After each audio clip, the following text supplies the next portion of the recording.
In the morning when I'm driving, I really come alive when I listen to my Ronnie, I listen to my RonyiQ. They are rare and they are few who can compare with RonyiQ. So grab a chair, she's coming through. She's on the air, it's time for RonyiQ.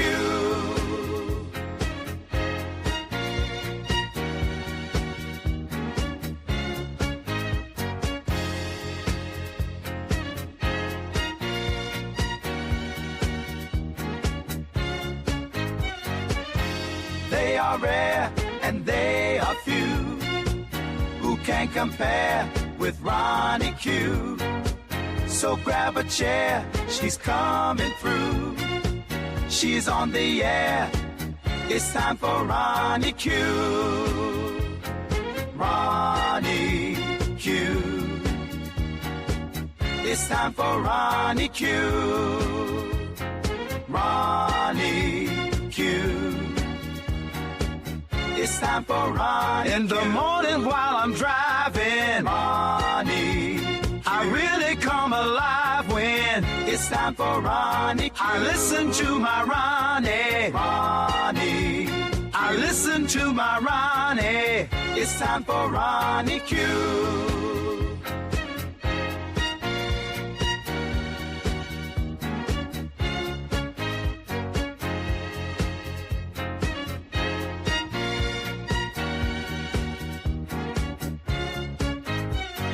Take a seat and go meet Ronnie. Sweet, sweet, sweet, sweet Ronnie. No day complete without my Ronnie. She can't be beat. Sweet, sweet Ronnie.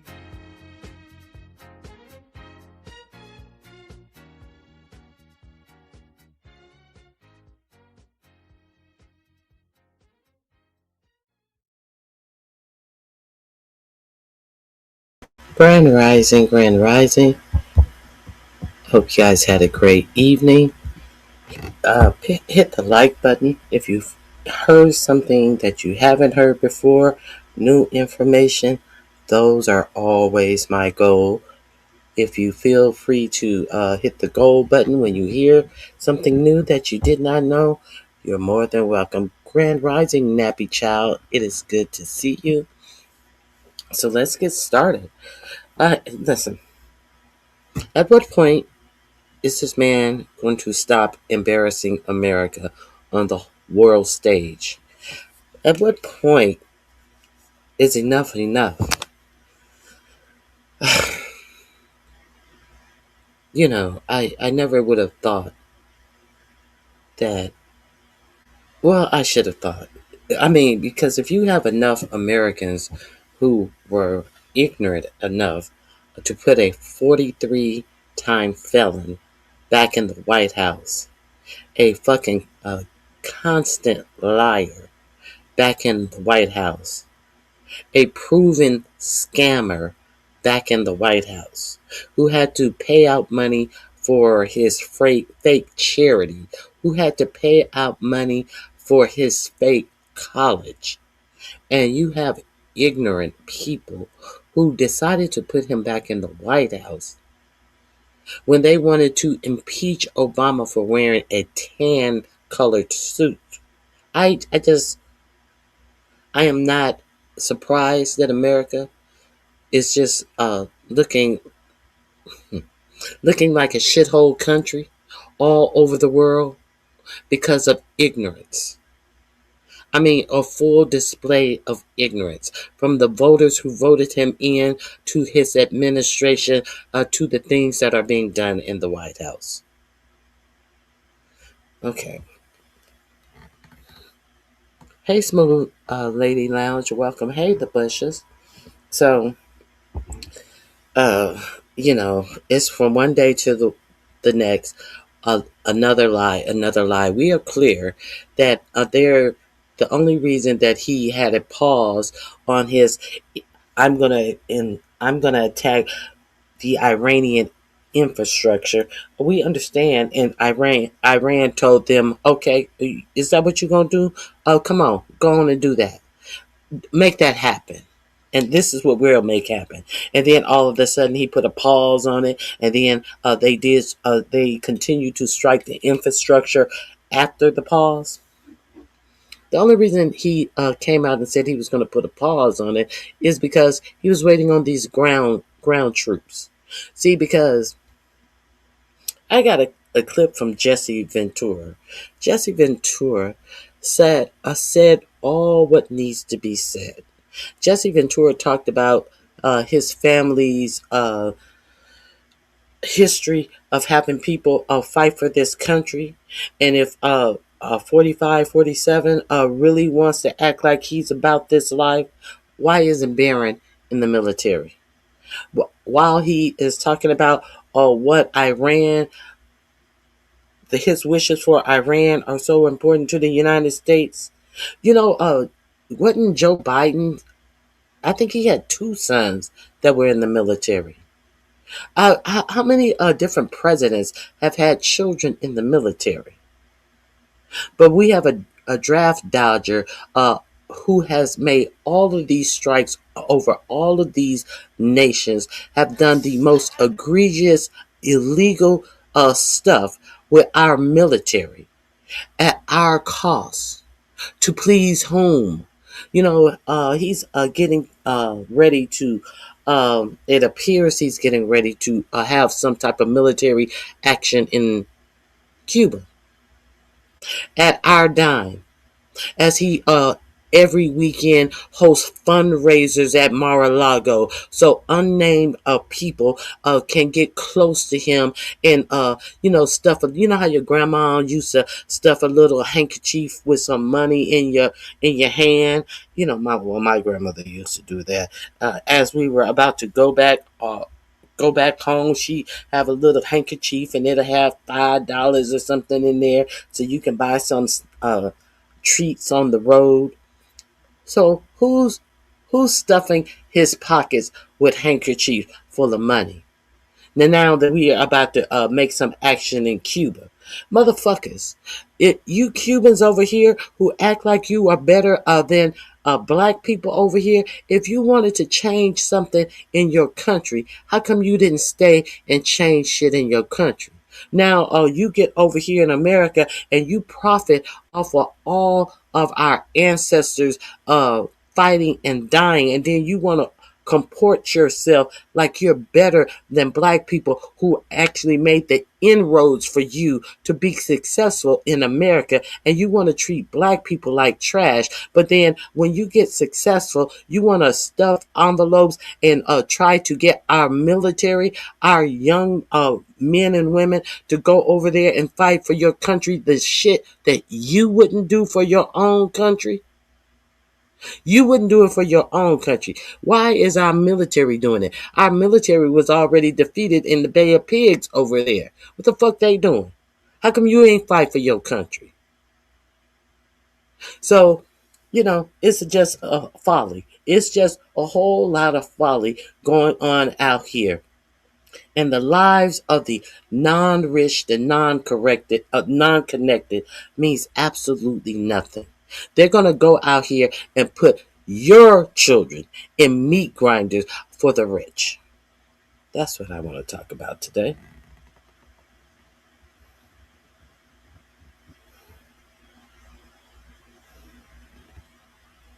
Let me tell you, the immigrants in Georgia felt majorly entitled. Maybe a half a stick of double gum. Okay, let's continue. Music lover, T music lover, make sure you hit the like button.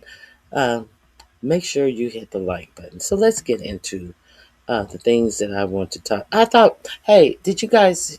Let me. Maybe I need to play this. Let me play this right quick.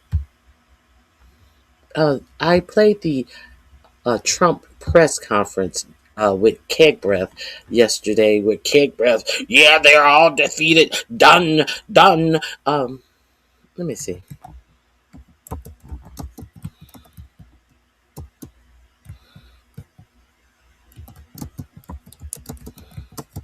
Let me play this again right quick. Trump declares victory over Iran. Let's get into this. Let me share this with you.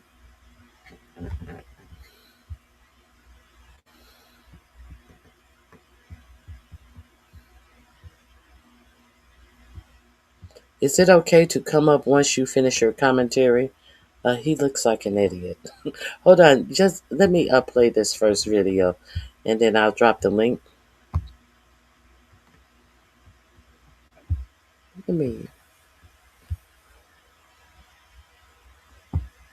let me.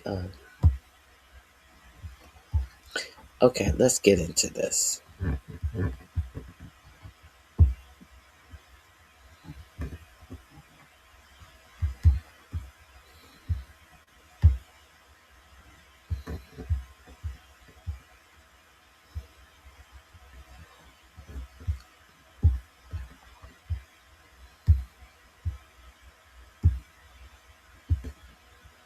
How hopeful are you that this peace deal will work out? Like as a human, as President Trump, on a human level, how hopeful are you that this peace deal will work out? Like as a human, as On what? on a human level, not as the President of the United States. How hopeful are you that this peace deal will work out with Iran? You're talking about to end it? Well, I think we're going to end it. I can't tell you for sure. I don't like to say this. We've won this. This war has been won. The only one that likes to keep it going is the fake news. I mean, the New York Times, you read the New York Times, it's like we're not winning a war where they have no Navy and they have no Air Force and this war has been won. I don't like to say this. We've won this. This war has been won. I don't like to say this, but we've won this war. War has been won. Well, if this war has been won, isn't that a celebratory note? Wouldn't you love to say it? Why would he say, I don't like to say this, but this war has been won? So everything's done. Let's go home, boys. You see the idiocy, and nobody challenges this administration for having a constant liar, uh, just just wandering through the lives of the people who are in the military, just wandering through the American Treasury. Let me find something. Trump tells he wants a quick end to this conflict. If the war is over, why is Trump telling aides that he wants a quick end to this conflict? Let me share this with you. Hold on one second. Let's get to our sharing tab of the things I have held to play for you this morning. Let's get into it.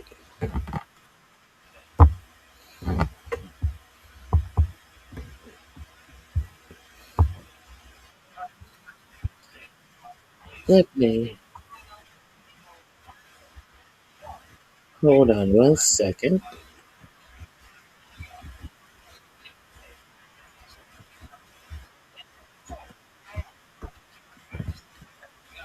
Hold on one second.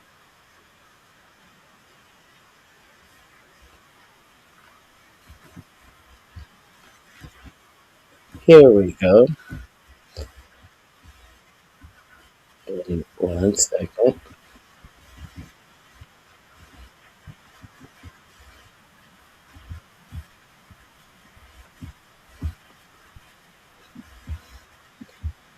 I just had this up here. Hold on one second. I apologize.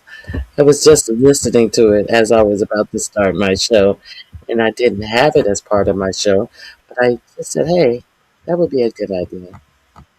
Hmm, bear with me. One moment, please.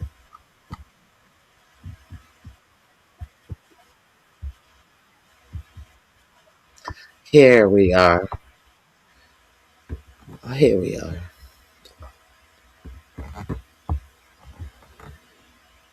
A hold on.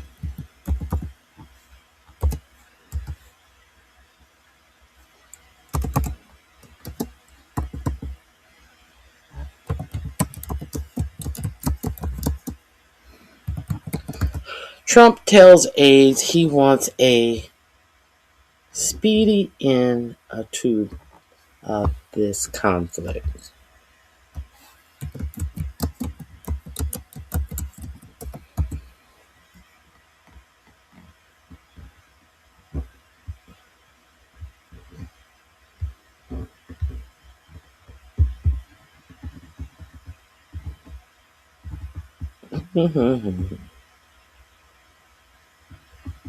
Now, the Wall Street Journal.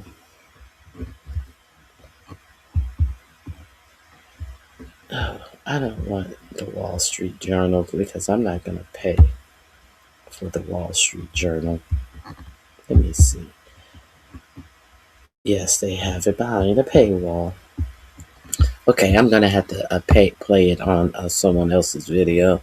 I have no problem with doing that. I was just trying not to do it because I don't like. Well, there's something that I don't like about some of his videos. But let's. You heard him say, "I hate to tell you, the war is won." Well, if you hate to tell us that the war is won, why is the Washington Post have an article out that Trump tells aide he wants a speedy end to Iran war? After he just told you yesterday, he hate to tell you, but the war is won already. As he just deployed 3,200 troops to have boots on the ground, to add to the over 1,000 troops that he had already deployed for boots on the ground there. Why is he doing this? Okay, let's get into this.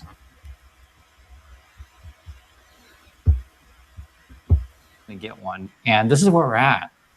So this is actually come from the Wall Street Journal, guys. It says Trump tells aides he wants a speedy end to the Iran war. So why do you think he wants to end this early? Because he didn't expect war is this longer. Yeah, and a lot of this boils down to like they are really overconfident. And the MAGA people leave the MAGA, I guess. Yeah, they're losing support, and it's weird because everything's starting to make more sense. I think the more we say leaks come out of the White House or otherwise, it's because people see what the bad things going on.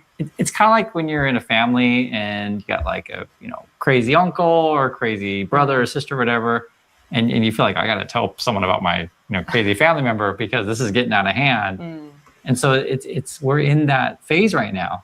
It's getting obvious, more obvious. Yeah, well, when you brag about they gave me a big present, but I can't tell you what it is, it's like Present for you is like high gas price, high inflation. Yeah, that's and yeah. I mean, Trump's getting whatever present, and everyone else is getting high gas price, high inflation.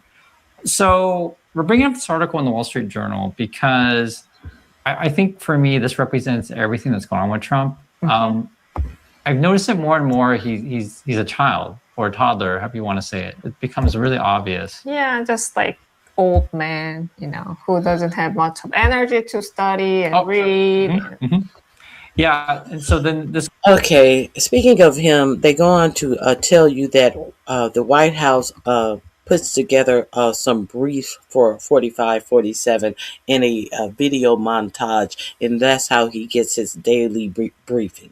So Understand that we are in the middle of a war, and they are giving him video montages of shit blowing up. And look at what we're doing here. We're winning. We're scoring. We're killing it, with no context of actual national security information, because he don't give a fuck about the security of the nation. He cares about who is looking, who's standing in line to stuff his pockets for favors. That's now. Also, I played for you yesterday how he said that uh, Iran presented him with this gift, and it was a very expensive gift. And I can't tell you what it is. I can't tell you exactly who gave it to me, but it was a lovely. And then he turned the word gift into prize. It was a lovely prize. Speaking of prizes, why is he always looking for a prize? He's like a kid who strikes out at the baseball game, but he wants a trophy along with the winning team. All these participation trophy. He always wants a participation trophy for being a fucking abject loser. So let's be clear. This war is not going well for us. Let's put it that way. Iran has more leverage in this war than the greatest army in the world. We have the greatest war fighters, and we have the greatest artillery. We have the greatest intelligence. And yet Iran has more leverage in this war than the great United States. Let that sink in. But the great United States was the bully that went over to Iran and punched them in the face for absolutely no reason. And they gave you absolutely no reason for what is going on in Iran. So, speaking of participation awards and made up shit. Here comes this. I'm surprised he could suck his face out of Trump's ass long enough. Mike Johnson, Speaker of the House, Mike Johnson, has created a special award for whom? Let's see this. This goes again with another thing that just came out from NBC. And basically this says, inside Trump's daily video montage briefing on the Iran war. So what is this basically? So basically he's... Beyond that, this is how the game is played.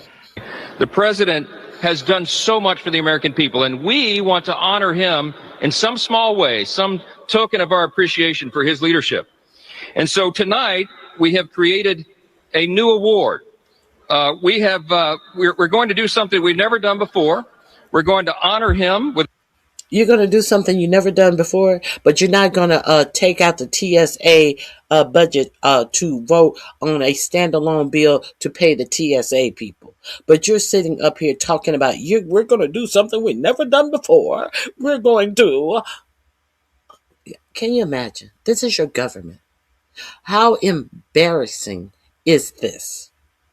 After I think it's over 500 employees have had to quit their jobs at TSA because they're not getting paid. But what did they decide to do to make it appear as if they were going to do something? They decided to put ICE in the airports, and ICE is doing nothing to shorten the lines in the airport. ICE is getting paid, and they're just standing around doing absolutely nothing, while the people who are not getting paid, the TSA agents, are still overswamped with passengers and still not getting paid. This is a great mind of this administration. Instead of doing what was asked, and your president, when John Thune came to him and said, we want to do a standalone vote to pay the TSA workers, and we'll handle the ICE budget because we need to get the TSA workers paid. Your president was the reason why They did not do that standalone vote to pay the TSA agency. He said, no, I don't like it. I don't like it. I want my voter suppression law voted on. I've already said there is going to be no bills passed until the voter suppression bill is voted on. The bill that doesn't even have enough support from the Republicans. If all the Republicans, if he wanted the bill passed, it's still not going to pass. But the Republicans don't want the bill. So who's not allowing the TSA workers? Now they want you to believe that it's the Democrats because the Democrats they shut down the government. They shut down the government for rightful reasons.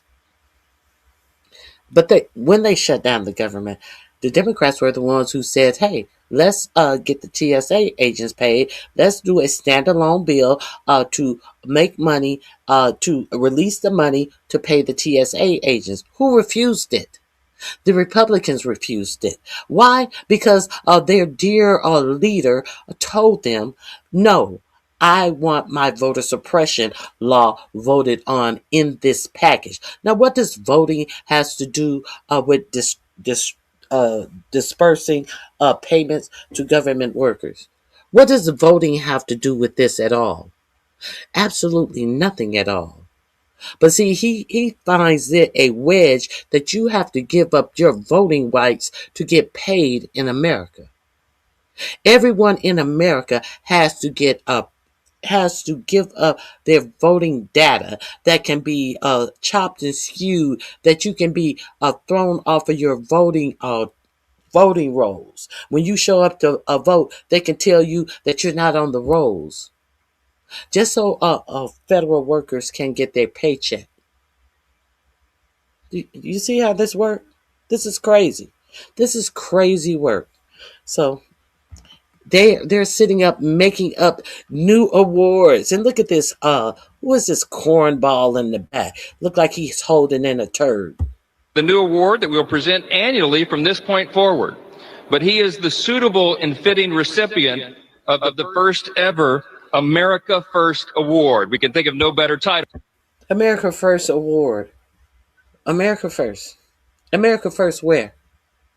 We created an award, and we will do this annually, and he's the greatest. Of course, he's the most suiting person for our new award. America First. America First where? Where has this administration put the interest of America first? They put the interest of making money off of America first. They've definitely put that first. But when the farmers needed help, or where was America first when they were bailing out Argentina and the Argentinian farmers? When beef prices were high, where was America first when they told you that they were going to import more Argentine beef into America? When America couldn't sell their soybeans and their corn anymore because you put tariffs on the countries that bought all of America's soybeans and corn. How come if it was America first, how come you didn't just take the tariff off of those two products to save the farmers, the people who put you in office, the people who kept putting you in office, knowing that you were a fucking con man and criminal? Where's America first? In any of this, America first, as you send off American soldiers to fight and die in a war that you haven't even said that why we are at war. But we know why we are at war. Because Israel told you that you must do this. So where is America first in any of this? Okay. For what that is.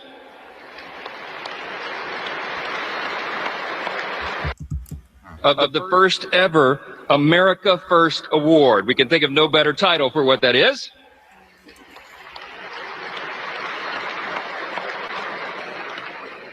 That's this beautiful golden statue here appropriate for the new golden era in America. And we want to let you know before we bring the president out. And so then what they do is everyone has. Okay, this link is in my description box. I am a fan of his page. Uh, he's an American who grew up in Chris Norland. He grew up, I believe, in the Portland area, but he and his wife lives in Korea now. Um, I get some great input from him because he has lived in America, I believe, most of his life.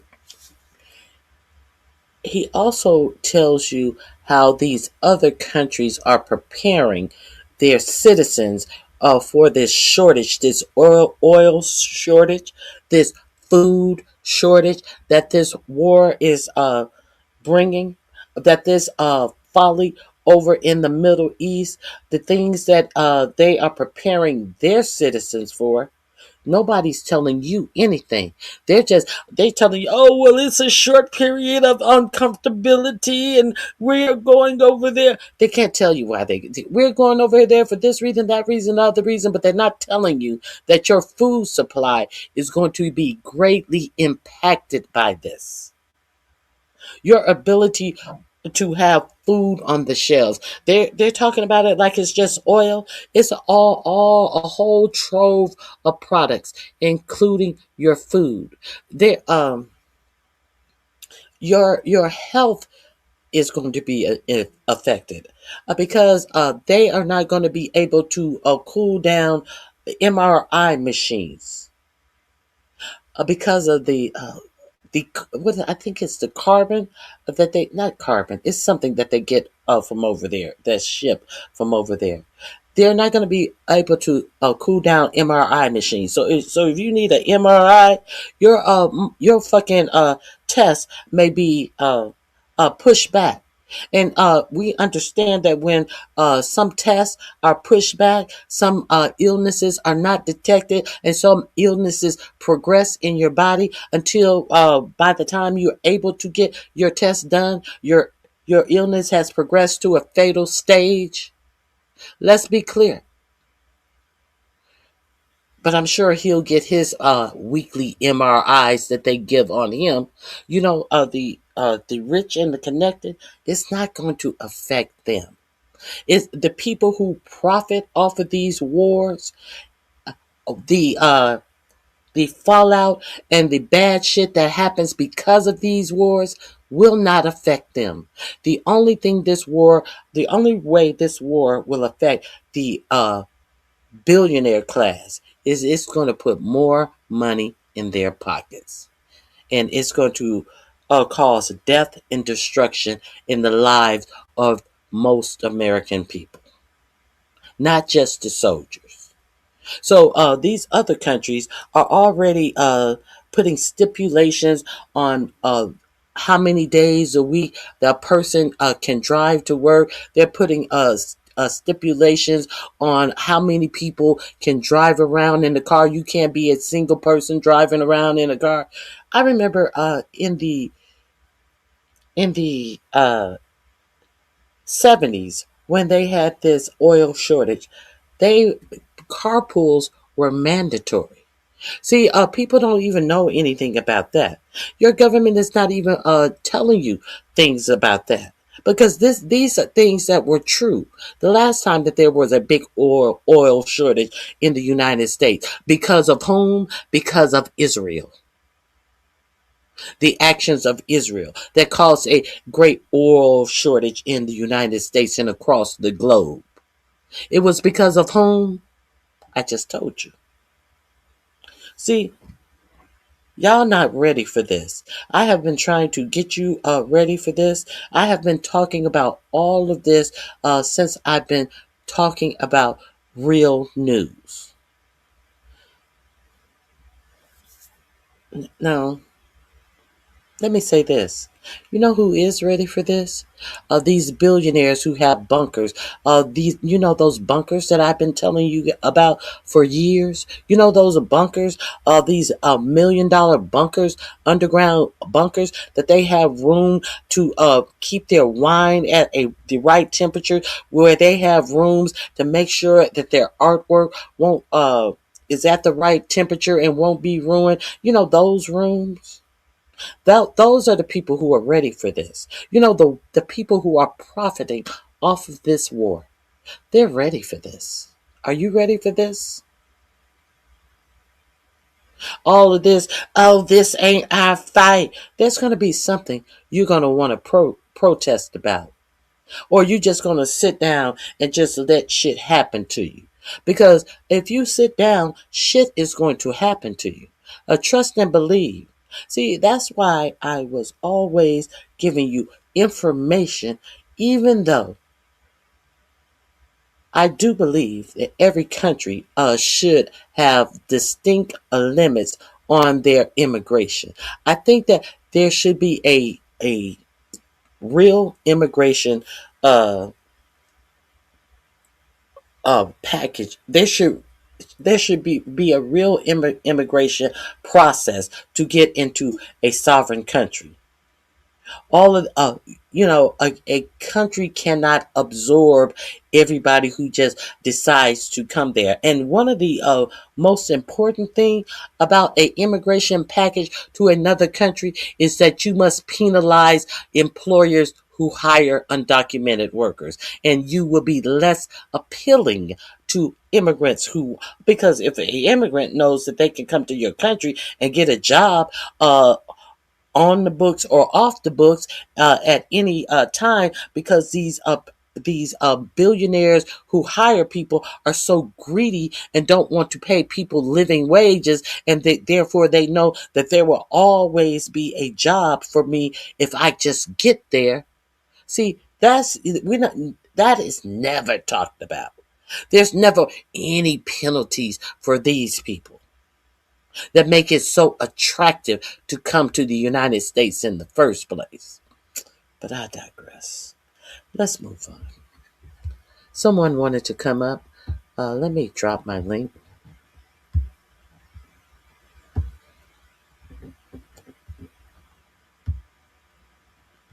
Let me drop my link.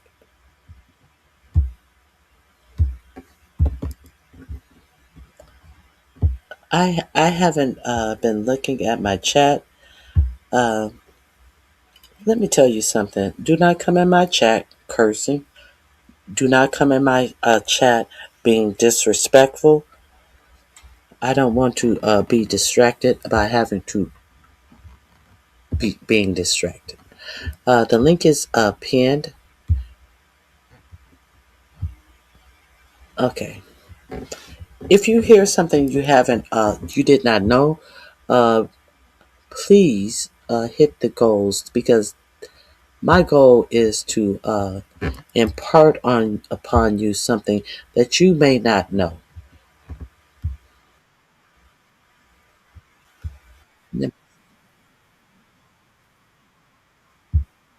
Okay, let me keep going.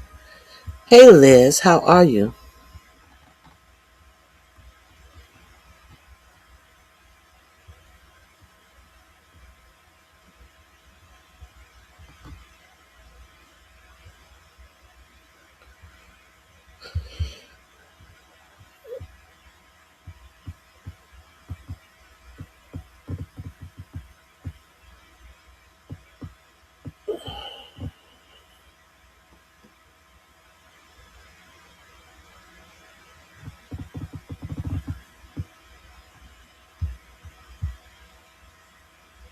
Okay, okay. I guess the person is in here. Let's move forward on things that I wanted to share with you.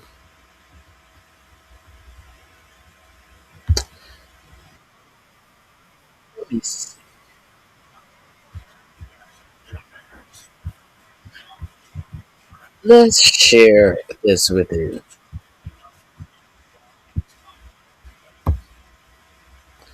Let me share this with you. Don't you find it peculiar that we are at war trying to keep Iran from getting a nuclear weapon? That is one of the reasons that we're given, one of the many reasons that we're given. But who has been beating this drum about Iran having a nuclear weapon? Who is not getting their nuclear weapons?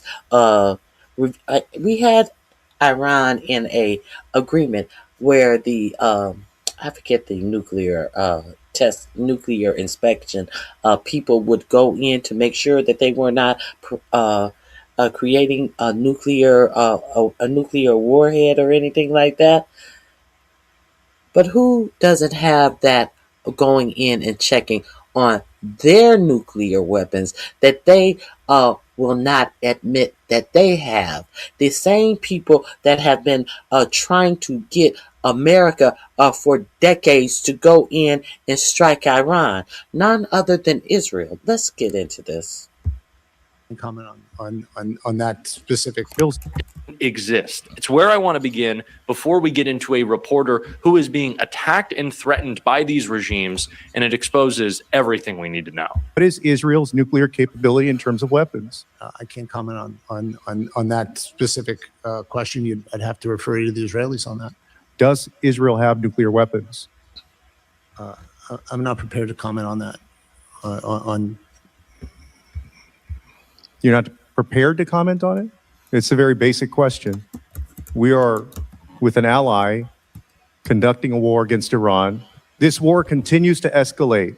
Tell us something as Congress, as the oversight body, what is Israel's nuclear capability in terms of weapons? I can't comment on that specific question. I'd have to refer you to the Israelis on that. Does that mean you don't know? I can't comment on that, sir. You're the main person in charge of knowing this and understanding it. Will you not give us an answer? I don't understand why this issue is so taboo when it's a basic question and we're in a war alongside Israel against Iran. We're dealing with the potential for nuclear fallout, and you won't answer this basic question. Well, again, it would be outside of my purview as the Arms Control and Non-Proliferation Undersecretary to discuss that specific question. Sir, that is a dereliction of... If you know the answer to the question, well, then obviously it would not be outside of your purview. Duty. Why is that such a difficult question? I think there is another clip that I want to play with you. Play for you, I'm sorry. Yes. Benjamin Netanyahu had a get here as soon as you can press conference. We're gonna allow the press to ask a couple of questions. I guess this is to prove that he is in fact still alive. My question. Go ahead. You don't have a lot of time. Well, I don't. This is a war and peace here. The handlers, they took the microphone away from me, and I was like, well, I'm not done yet. We only had a tiny bit of notification. We had to get there, and we had to come now. We go there and go through the security, and I was told that I would get a question, so they sat me in the front row. Many Americans do believe that Israel dragged the United States in this war and is now pulling the rest of the world along with it. How do you see this ending? Well, I think we have concrete goals, how to do it, how to end it. We want to, as I said, decimate the ballistic missile program, which we're doing, decimate the nuclear program, which we're doing. This canard that we drag the United States into it is not just a canard, it's ridiculous. He was really kind of talking you through why Israel went in, what its objectives are, which frankly are different to the objectives of the Americans. It's funny you mentioned that, because I believe the reason he called this small gathering of foreign reporters was to address this topic specifically, because the general consensus was building that this was Israel's idea, that this was Netanyahu's personal idea, and he wanted to say, no, no, no, no, no. This was something that President Trump wanted to do, and we are an ally. And that he didn't take convincing. I got in a second question, and you'll hear a little bit about this as well, because after I asked my question, the handlers, they took the microphone away from me, and I was like, well, I'm not done yet. I didn't exactly ask, however, why the Israel. No, I think it's only fair that this is a serious subject. This is a serious. My question. Go ahead. You don't have enough time. Why don't? This is a war and peace here.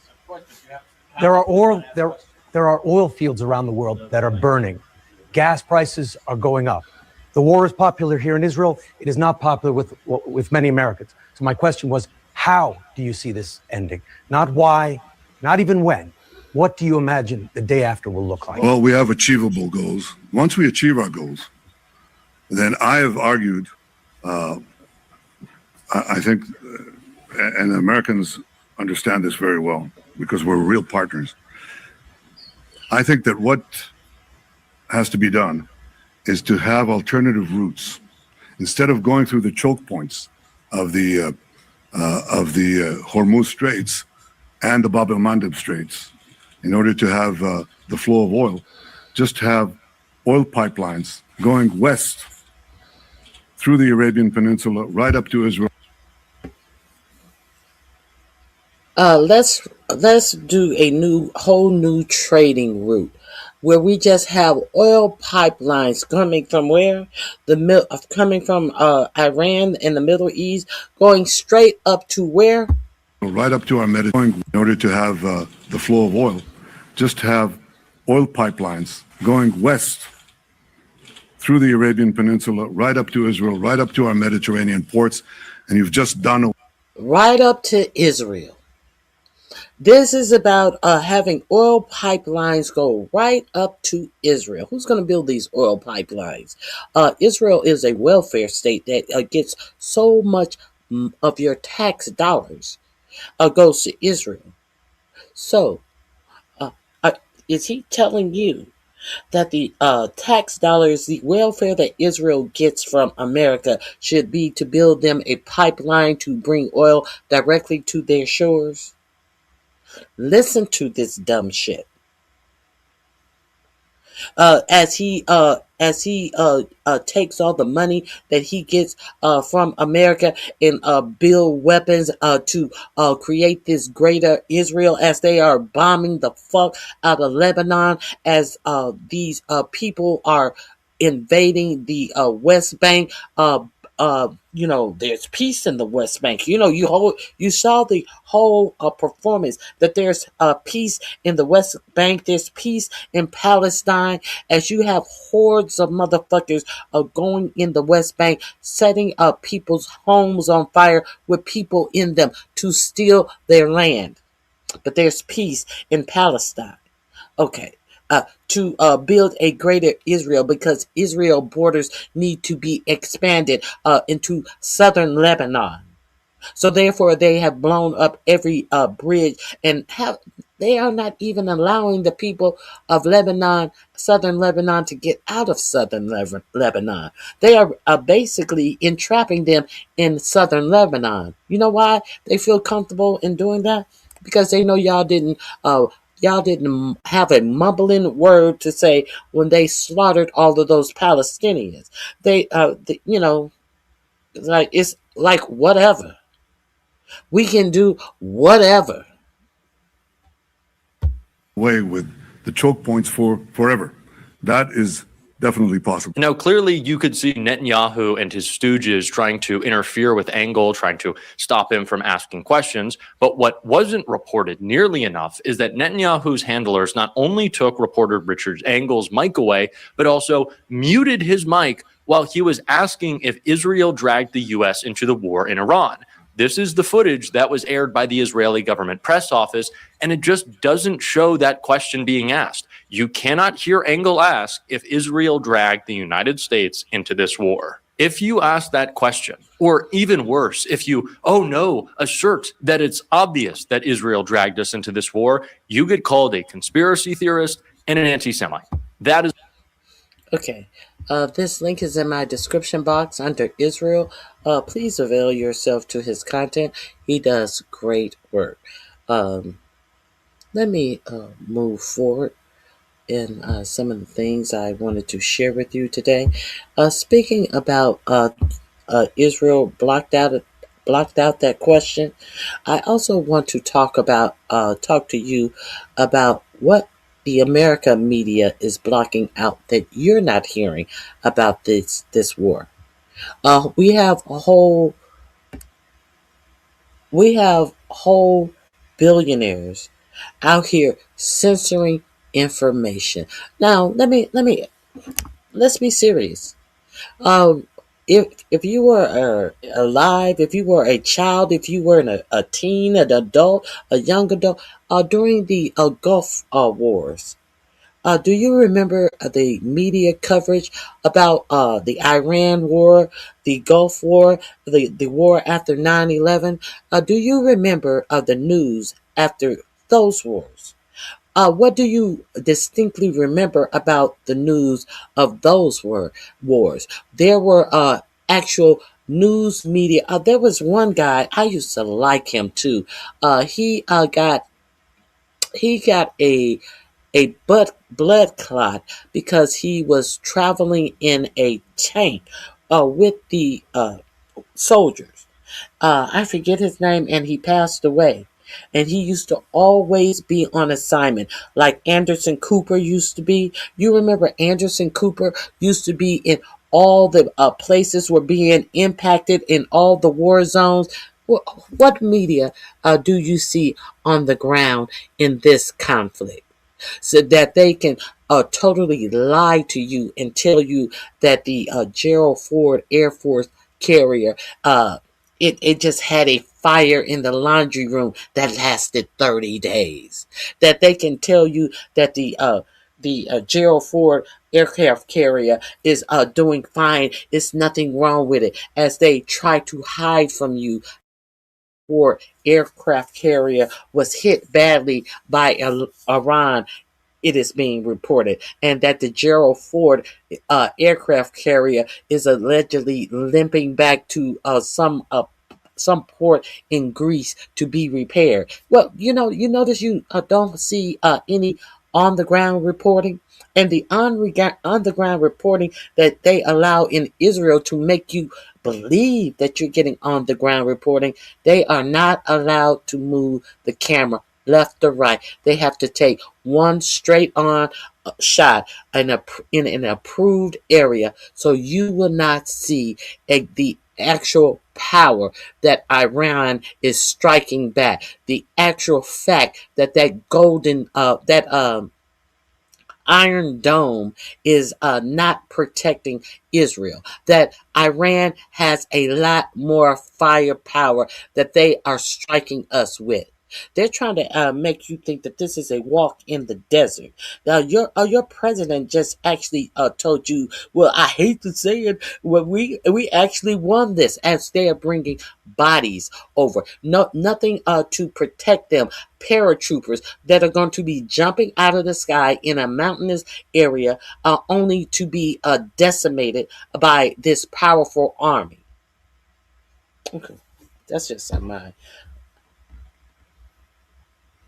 Where's the conspiracy? Where exactly? Be specific. Where's the conspiracy? Oh wait, still waiting.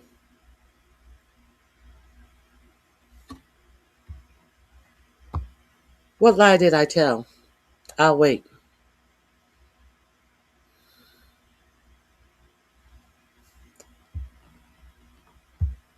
Where's the lie? I'm still waiting. Be specific. What lie did I tell? Be specific.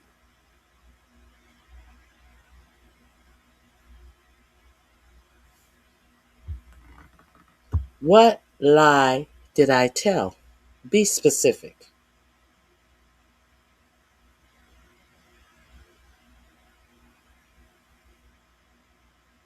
Oh, you have nothing.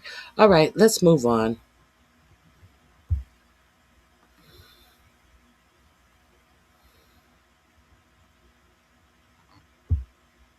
Israel News themselves are showing exactly what's been hit. Do I live in Israel?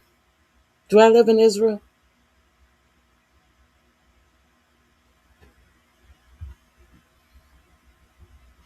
Gerald Ford, where's the lie? Be specific. You wrote Gerald Ford twice. Where's the lie? I lied, Gerald Ford. I lied, Gerald Ford. Be specific. Do you know what specific means? I guess not.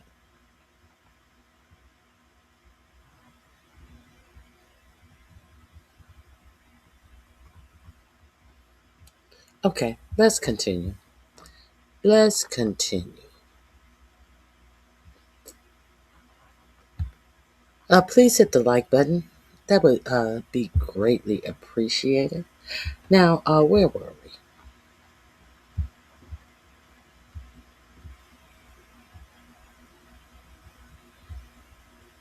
I lie when I say Israel is not showing the damage. They are. Oh, well, I haven't seen Israel show any damages. So I'm telling the truth.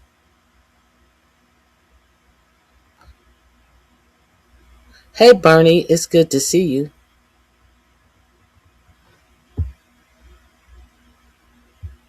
Are you? All you are speaking is what you see on news. I don't watch for-profit news. Why would I bother? Why would I bother watching sanitized, censored news? That is my point. Understand? That is my point. I am Iranian. Okay, I am as well. We can be whatever we want. I know too. I'm Iranian, and I know too. This is social media. I can be whatever I want. When it's black issues, I'm sure you're saying you're a black person that disagree with all factual things that black lives entail. So you can be black when I get on the story when I talk about black issues. Okay, have at it. You're more than welcome. Okay, let's move on. I have some more things I wanted to share with you today, and let's get to it. Oh, one of the things I definitely want to share with you today is about this censorship and who is the reason behind this censorship. If you are not familiar with Ken Klippenstein, the link is in my description box. Leaked documents. All his reporting comes with receipts, as usual, as always. Let's get into this story. It starts with a picture. Mar-a-Lago face Jeff Bezos in a peak keg breath. I'm pretty sure you guys are wondering, who is this person? That's Mar-a-Lago face Jeff Bezos. Since he has married the Madam Puppet, I guess he has gone under the knife of said Madam Puppet. So let's get into it. What's the name of this? Leaked document. Iran war meets little brother. Info about the war is being censored with the help of private companies. Let's see this reporting. The Pentagon has quickly dictated to spy satellite companies what to say about the Iran war, exercising censorship over what the American public is allowed to know. Military sources tell me that the level of secrecy surrounding the specifics of the Iran war is unprecedented, with barely any data being released about the level of bombing, the targets being attacked, or the assessed effects. Now, if you have a brain to think, beyond the talking points, beyond the hoopla and the bullshit and the lies that comes out of this administration, and the lies and the bullshit that comes out of this media that is rapidly being bought up by MAGA donors, and censoring your news, you will know that you have never seen any war covered like this. About a whole, oh, we're doing great. We got them on the run. They have no this, they have no that, they have no Navy, they have no Air Force. We got them. You've never seen anything like this in your life. Okay, now the Trump administration is trying to further control what private companies say in a behind the scene efforts to not in a behind the scene effort not been previously reported. As the American and Israeli bombing of Iran commenced on February 28th, the military promptly issued guidance to satellite operators of what language and terms to avoid when describing damage caused by Iran to American bases in the Middle East. What language and terms that they must use when describing damage caused by Iran to American bases in the Middle East. Why would they want to avoid a certain language? Because they don't want you to know how bad it is. Okay, according to a copy of the guidance leaked to me, avoid language that implies battle damage assessment, BDA, or operational conclusion. One slide produced by U.S. Space Force says it goes on to warn against using phrases like target destroyed, target eliminated, and structure rendered inoperable. They're talking about American military bases. Let me. Oh God. Let me. Okay. You cannot say that.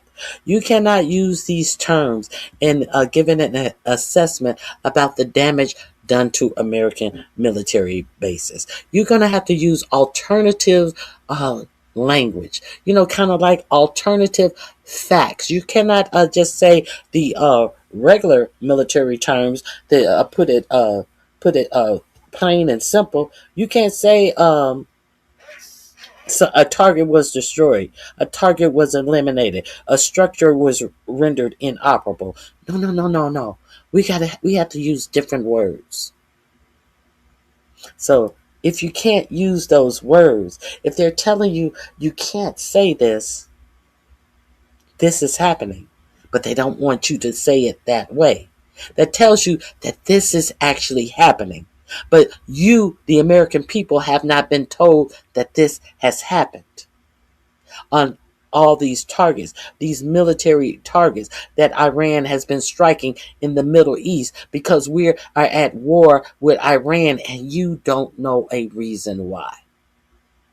And you don't know the damage that Iran is causing on our military bases, all of that fucking treasure that has went into having these bases. But no, you can't know. Okay. The guidance includes the following examples of what to say and what not to say. Incorrect examples. Strike successfully destroyed the facility. Correct example. Imagery shows the structure largely collapsed with debris covering the building footprint. Here is a leaked memo that came out, and it details everything that you should say.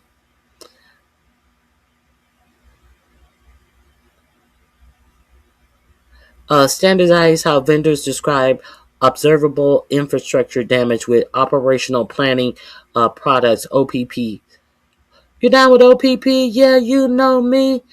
Damage descriptions must be based upon observable indicators in the imagery. Focus analysis on structures that exhibit visible damage unless specifically instructed not to in the MVP. Example of key observables: partial of the roof collapse or roof displacement, wall breaches or structural deformation, debris fields adjacent to building footprint, burn signatures or surface scarring, structural collapse or the rubble patterns. Leaked Space Force Guidelines. Recommended language for describing damage. Mm.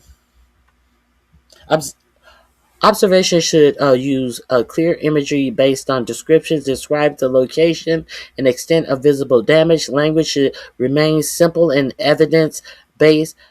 Slides should remain concise and easily interpretable by the end user. Example, rendering language. Visible structural damage observed on the eastern portion of the building. Partial roof collapse. Debris consistent with structural collapse observed adjacent to the building footprint. Okay, so this is the language they want you to use. Do not use target destroyed. Strike successfully neutralized facility. Mission objective achieved. Structural rendered inoperable. Target eliminated. Statements attributing cause without visual evidence. Strike effectiveness. Mutations effectiveness. Target neutralization. Now, maybe they should have told 45, 47 that maybe they should have gave him this memo when they struck Iran in June, and he told you that their nuclear sites were obliterated. Maybe they should have given him this.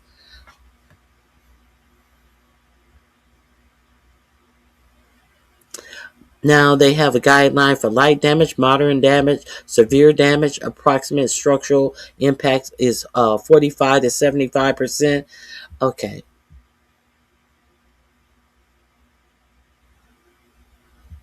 About 100 American companies are licensed by the U.S. government to operate their own reconnaissance satellites, a $6 to $7 billion a year industry that serves military and commercial customers with everything from methane detection to bomb damage assessment. Most of the review of these companies come from the military service and federal government.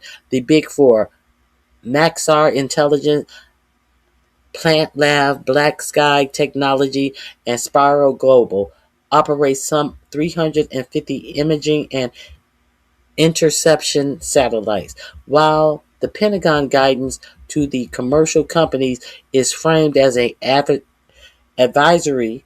The companies comply because their contracting relationships with the government make them afraid to bite the hand that feeds them. As a result, private companies are increasingly becoming controlled and auxiliary little brother to the U.S. intelligence machine, a trend I reported on last year. Space Force has issued the guidance I obtained to virtually all commercial satellite companies in the form of written requests, sources says. This includes not just companies in the classified space, but even those that work on the collection and dissemination of public or open source materials that inform the news media, academia, think tanks, and other groups.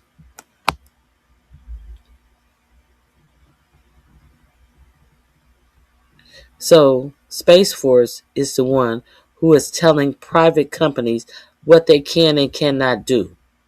And this is information that all of these different agencies are using to come to some type of educated conclusion about these strikes. But how can you come to an educated conclusion about these strikes if the all the real information is being withheld from you in the news media, academia, think tanks, and other groups? While there is a case to be made that the companies, should fight for it, almost everyone makes the vast majority of their revenue from government contracts. In this industry, and after Anthropic, nobody's interested in putting up a fight. You remember Anthropic? Keg Breath wanted Anthropic to allow it to use the drone with without having a personal a human being give the drone its command. And what was the other thing that they wanted for Anthropic? And Anthropic was like, no, we don't think that's safe. No, we don't think that's safe.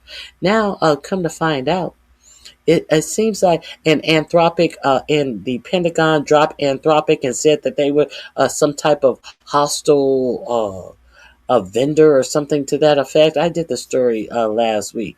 Now it seems and tore up their contract, even though they did use Anthropic to go in on this Iranian strike, and now there's talk that Anthropic may in fact be welcomed back into the Pentagon. Now we know that Anthropic and their AI is entering this contest to win $100 million at the Pentagon. That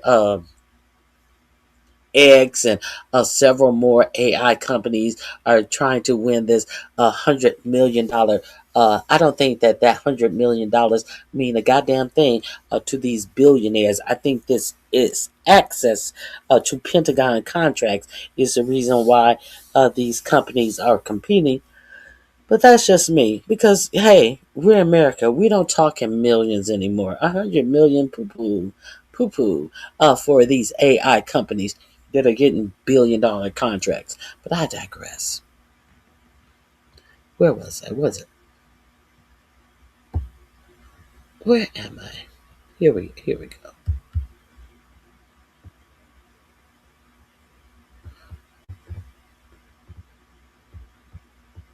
The companies should fight for it. Almost everyone makes the vast majority of their revenue from government contracts in this industry. After Anthropic, nobody is interested in putting up a fight. A source familiar with the guidance told me.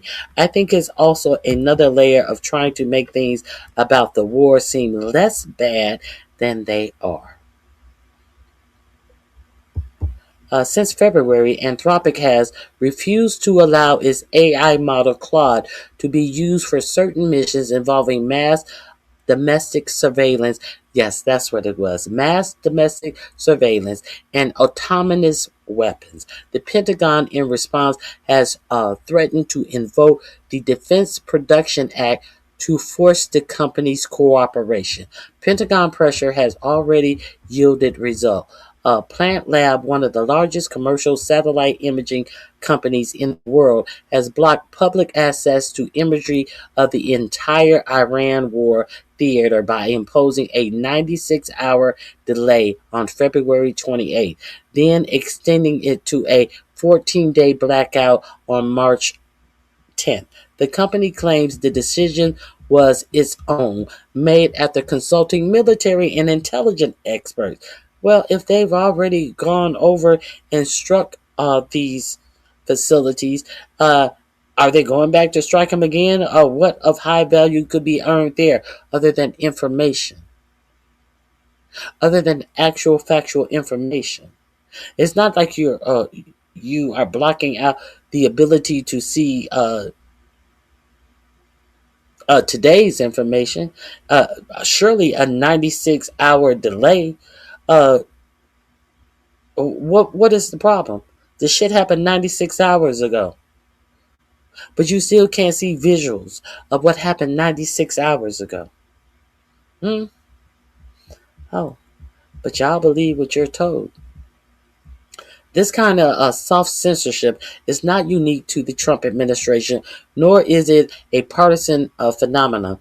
When I first reported on the rise of Little Brother as articulated in a Little Notice Intelligent Community Directive on coordinating with non-state entities, it was Biden's Director of National Intelligence, Ariel Hines, who signed it. The directive ordered spy agencies to routinize and expand their partnership with private companies and even authorize these relationships in cases of greater risk to the government due to security or legal concerns. security, or legal concerns. Whenever it is artificial intelligence, cybersecurity, unmanned vehicles, and now remote sensing by satellite, corporations have grown so powerful that they are starting to rival nation states in terms of resources. But little brother is happy to cooperate with big brother. So let me see. Top 10 U.S. Corporations by market cap. Top 10 countries by GDP. First, we have NVIDIA, Apple, Alphabet, Microsoft, Amazon, Meta Platforms, Broadcom, Tesla, Berkshire Hathaway, and Walmart. Okay, so there's that. There's that story. Let me see what you guys have to say about that. Nothing? Oh, there's a lot of comments. Have a great day. Have a great day. Yes, you are. Yes, you are. But please hit the like button.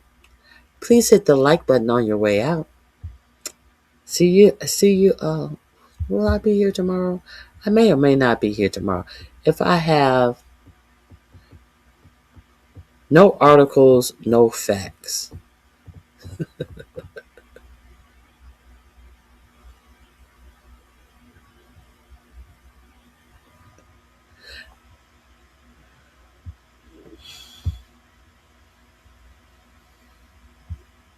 The fact is, Israel is not. No, they're just bombing the fuck out of South Lebanon. Nobody said. When did you hear me say that Israel was occupying South Lebanon? No, they're just bombing the fuck out of South Lebanon. They are making the people of South Lebanon not being to escape their bombing. It's one thing if you want to take over the South Lebanon and at least allow the people a chance to get out, but you'd rather kill the people than let them get out by blowing up all of their ways to escape. That's what I said. Let's not sanitize what's going on. I said what's going on as being reported in the media all over the world except for the for-profit media. They are the ones who are trying to sanitize what is going on.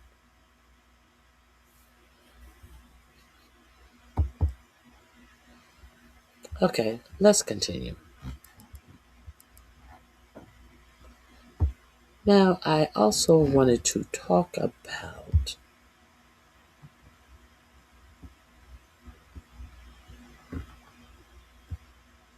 now 4547 says that he has been in some serious talks with Iran. And we do know that this is a ploy to wait for the ground beef of soldiers to show up in Iran and be ready to jump out of parachutes. Oh my goodness. Let me see. We do know that. So, Trump now is telling Iran to get serious about the negotiations. Now, Iran said that they are in no negotiations with the Trump administration at all. Additionally, Iran said if they do not want to negotiate with America because the last two times they were in negotiations with America, America struck them in the middle of said negotiations. And Iran also said that they will never, ever negotiate with Steve Witkoff and Jared Kushner again. But Trump says that he needs Iran to get serious about the negotiations, as he is telling you that they are in negotiations already. He's in negotiation with someone who he just happen not to be able to name. Let's get into this. Trump tell Iran to get serious in negotiation before it's too late. What is this before it's too late shit? That's the intent. Now he's telling you that they have been negotiating and it's been going well and it's been going great and basically they achieved all the things that they wanted to achieve, and everything is great. They gave him a gift that turned into a prize, and all of this bullshit. But what is this? Get serious about negotiations before it's too late. All of this was a ploy, a stall tactic, to get the troops on the ground. See, this shit is about to get insane, and you guys will still be talking dumb shit about obvious shit and trying to whitewash the facts. President Trump on yesterday, called on the Iranian regime to get serious soon in negotiations with the U.S. before it is too late. Why it matters. The Trump administration, through a group of mediators, Pakistan, Egypt, and Turkey, has asked Iran to hold a high-level meeting this week to discuss U.S. proposal for ending the war. The same way that they were in the middle of this having high-level meetings with Kushner and Witkoff about their nuclear capabilities, and then they were struck in the middle of those. So who's taking America seriously? Who is taking America seriously? Trump's 5-day pause on strikes against Iran energy infrastructure expires Saturday, and a dramatic military escalation will grow more likely if no progress is made in diplomatic talks. But I thought that the diplomatic talks were going so well that Iran is giving him expensive gift. There's no way to a man's heart but through expensive gift, especially a greedy grifter. I mean, come on. Some U.S. officials think a crushing show of force to conclude the fighting would create more leverage in peace talks, or simply give Trump something to point to declare victory. At the cost, a show of force to conclude fighting would create more leverage in peace talk, or simply give Trump something to point at and declare victory. At the cost of how many American soldiers' lives that are going to have to give their lives so Trump will be able to say, there, look at that carnage over there, look at what we did, and I respect the soldiers that lost their lives for. Yeah, let's go. I told you last week before this carnage happened that we had already won the war, but I stayed here and I let more troops get ground up in this war machine of absolutely nothingness. Now we can go, now that more American soldiers have lost their lives for absolutely nothing. Let's continue.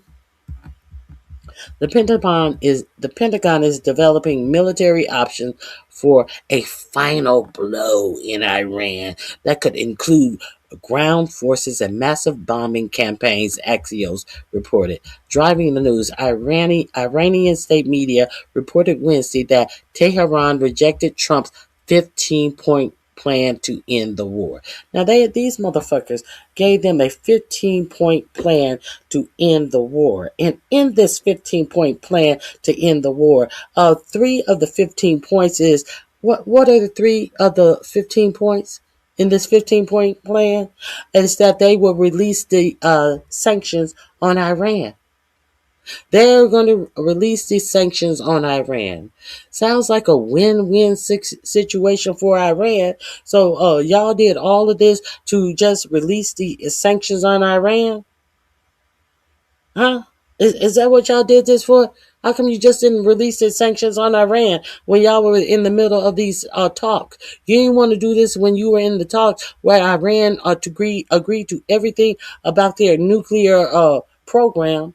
You didn't want to release the sanctions on them now, but now what makes you want to release the sanctions on them now? See, you thought you was fucking around with somebody that you could do whatever you wanted to when they were like, okay, yeah, cool. Yeah, because that wasn't their objective in the first place, to make a nuclear bomb. So all of this negotiating about you will not have a nuclear weapon, that meant nothing to them because they weren't searching for a nuclear weapon. Dummies.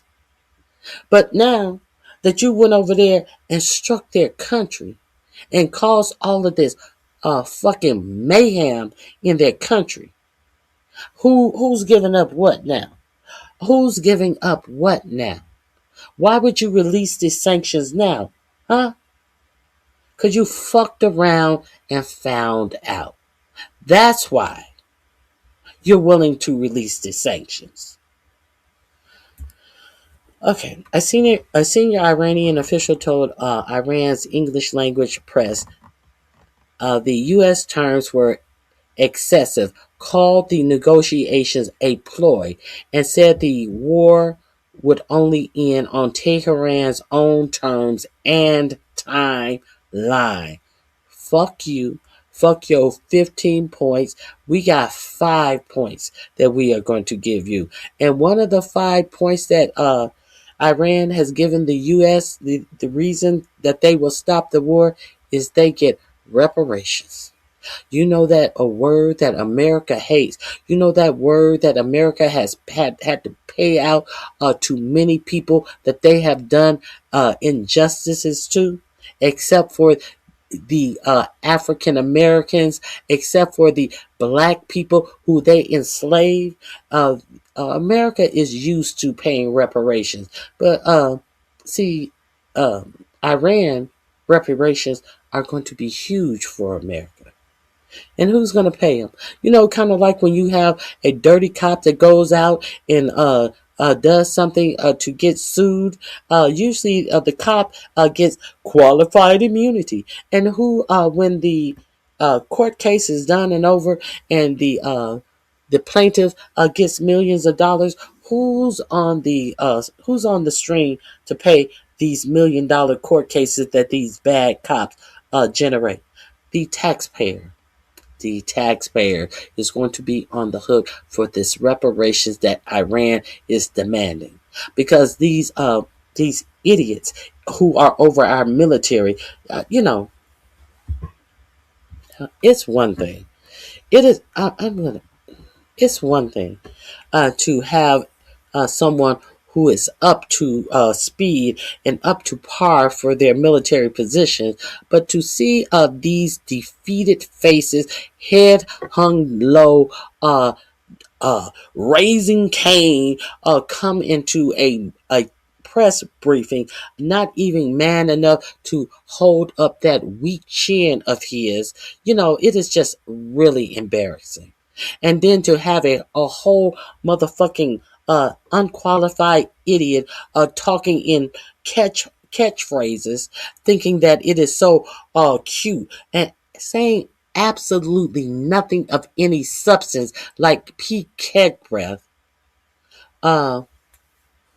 This 5-point plan, I think they're going to jump on this 5-point Iranian plan. That's all I'm saying, because we have absolute idiots running our armed forces, in my opinion. Absolute idiots at the top ring of our armed forces. Okay, let me see. Senior Iranian and said the war would only end on Tehran's own terms and timeline. White House Press Secretary Caroline Leavitt, played down Iran's public posturing and said talks remain productive. Now, here is the White House Press Secretary telling you that talks remain productive. Anything that Iran tells them, this Trump wants to get out of this war. He's looking to get out of this war, and Iran have given five things that they will get out of this war for. One, that they will own the Strait of Hormuz as well. That they will be the sole owner and a person. Another thing is that you will never bring your ass back over here and try this fuck shit that you tried. We have our own sovereignty, and you better not test us no more. That's number three. Reparations, and owning the Strait of Hormuz, and bitch, you better not try this shit again. Those are three of the five terms that Tehran has given America. Okay, I forget the other two. Caroline Leavitt is saying, the talks remain productive. Okay, Iranian foreign minister told Iranian state TV on Wednesday that Iran is not negotiating with the U.S. and stressed messages are being delivered through third countries. So they're delivering the messages, but they're not getting any response. The only thing that America is doing is delivering messages and waiting for a response from Iran, who is not responding. But they're telling you everything is going well. We got presents, we got gifts, we got prizes, we got awards. Did they give you the Nobel Peace Prize too? I'm surprised Trump didn't say that Iran gave him the Nobel Peace Prize. Since he's getting gifts and prizes, he act like he on The Price is Right or some shit. Iranian foreign minister told Iranian state TV on Wednesday that Iran is not negotiating with the U.S. and stressed messages are being delivered through third countries. He claimed the U.S. proposal is being reviewed by Iran's top leadership. What he's saying, the Iranian negotiators are very different and strange. They are begging us to make a deal, which they should be doing since they have been militarily obliterated. This is what Iran is saying about the U.S.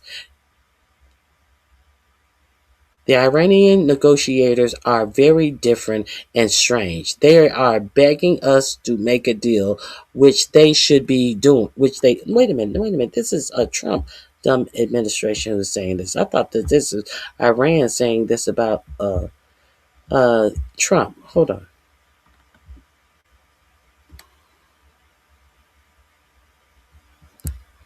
What he's saying. The Iranian negotiators are very different and strange. They are begging us to make a deal, which they should be doing since they have been militarily obliterated with zero chances of a comeback, and yet they publicly state that they are only looking at our proposal. Wrong, Trump wrote on Truth Social, that they are only looking at our proposal. Wrong. What the fuck is he talking about?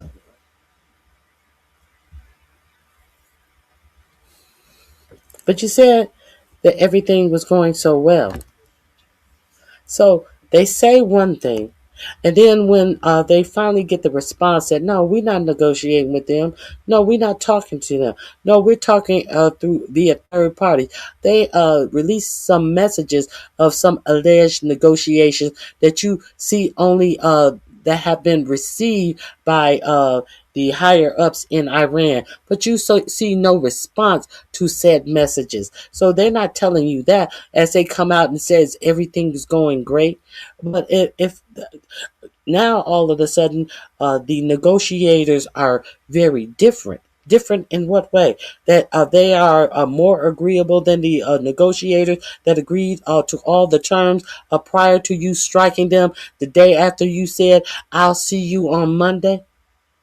And we can tie up the loose ends on these negotiations. Is that what you're saying? Because you said that the negotiations were going well, which must mean that they have been agreeable, that you guys are making a headway to ending this war. But now they're very different and strange. They are begging us to make a deal. No, you're begging them to make a deal. Okay, so they better get serious soon before it is too late, because once that happens, there is no turning back. And it wouldn't be pretty, he added. It isn't pretty now. It is not pretty now. I don't want to see it get worse. I do not want to see a bunch of young U.S. Soldiers lose their lives for a cause that means absolutely nothing. A vanity cause. A cause that is only going to enrich the billionaires and give nothing to the American people other than embarrassment. I thought that we hadn't won a war. What Keck Breath said?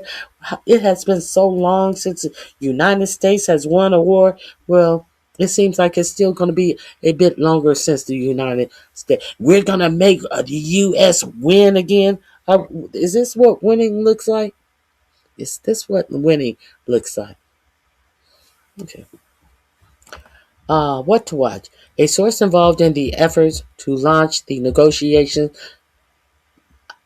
Wait a minute. A source involved in efforts to launch negotiation between U.S. and Iran and Pakistan, Egypt, and Turkey are still trying to organize a meeting between the parties.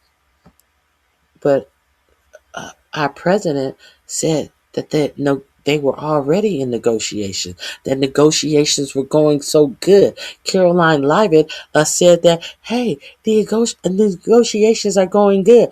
What are you saying? That there's somebody who's trying to still get the negotiations set up between not only Iran and the U.S. with Pakistan, Egypt, and Turkey.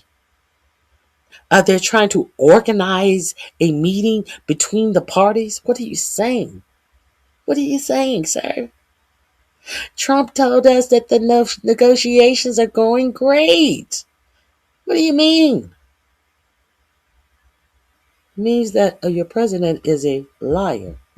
Is a fucking liar who don't even try to make up good lies. He's just a straight up liar. Just a disgusting liar. The source said that while Iran rejects the initial U.S. demands, it did not rule out negotiations altogether. But mistrust is the problem. The commander of the IRGC are very skeptical, the sources said, referring to the powerful Iranian military force, but the mediators haven't given up. Now, since I'm here, let me tell you about the big preparation. This is on my description box as well. In my description box as well, I was going to share this. Pentagon prepares for massive final blow of Iran war. Them with all of these catchphrases.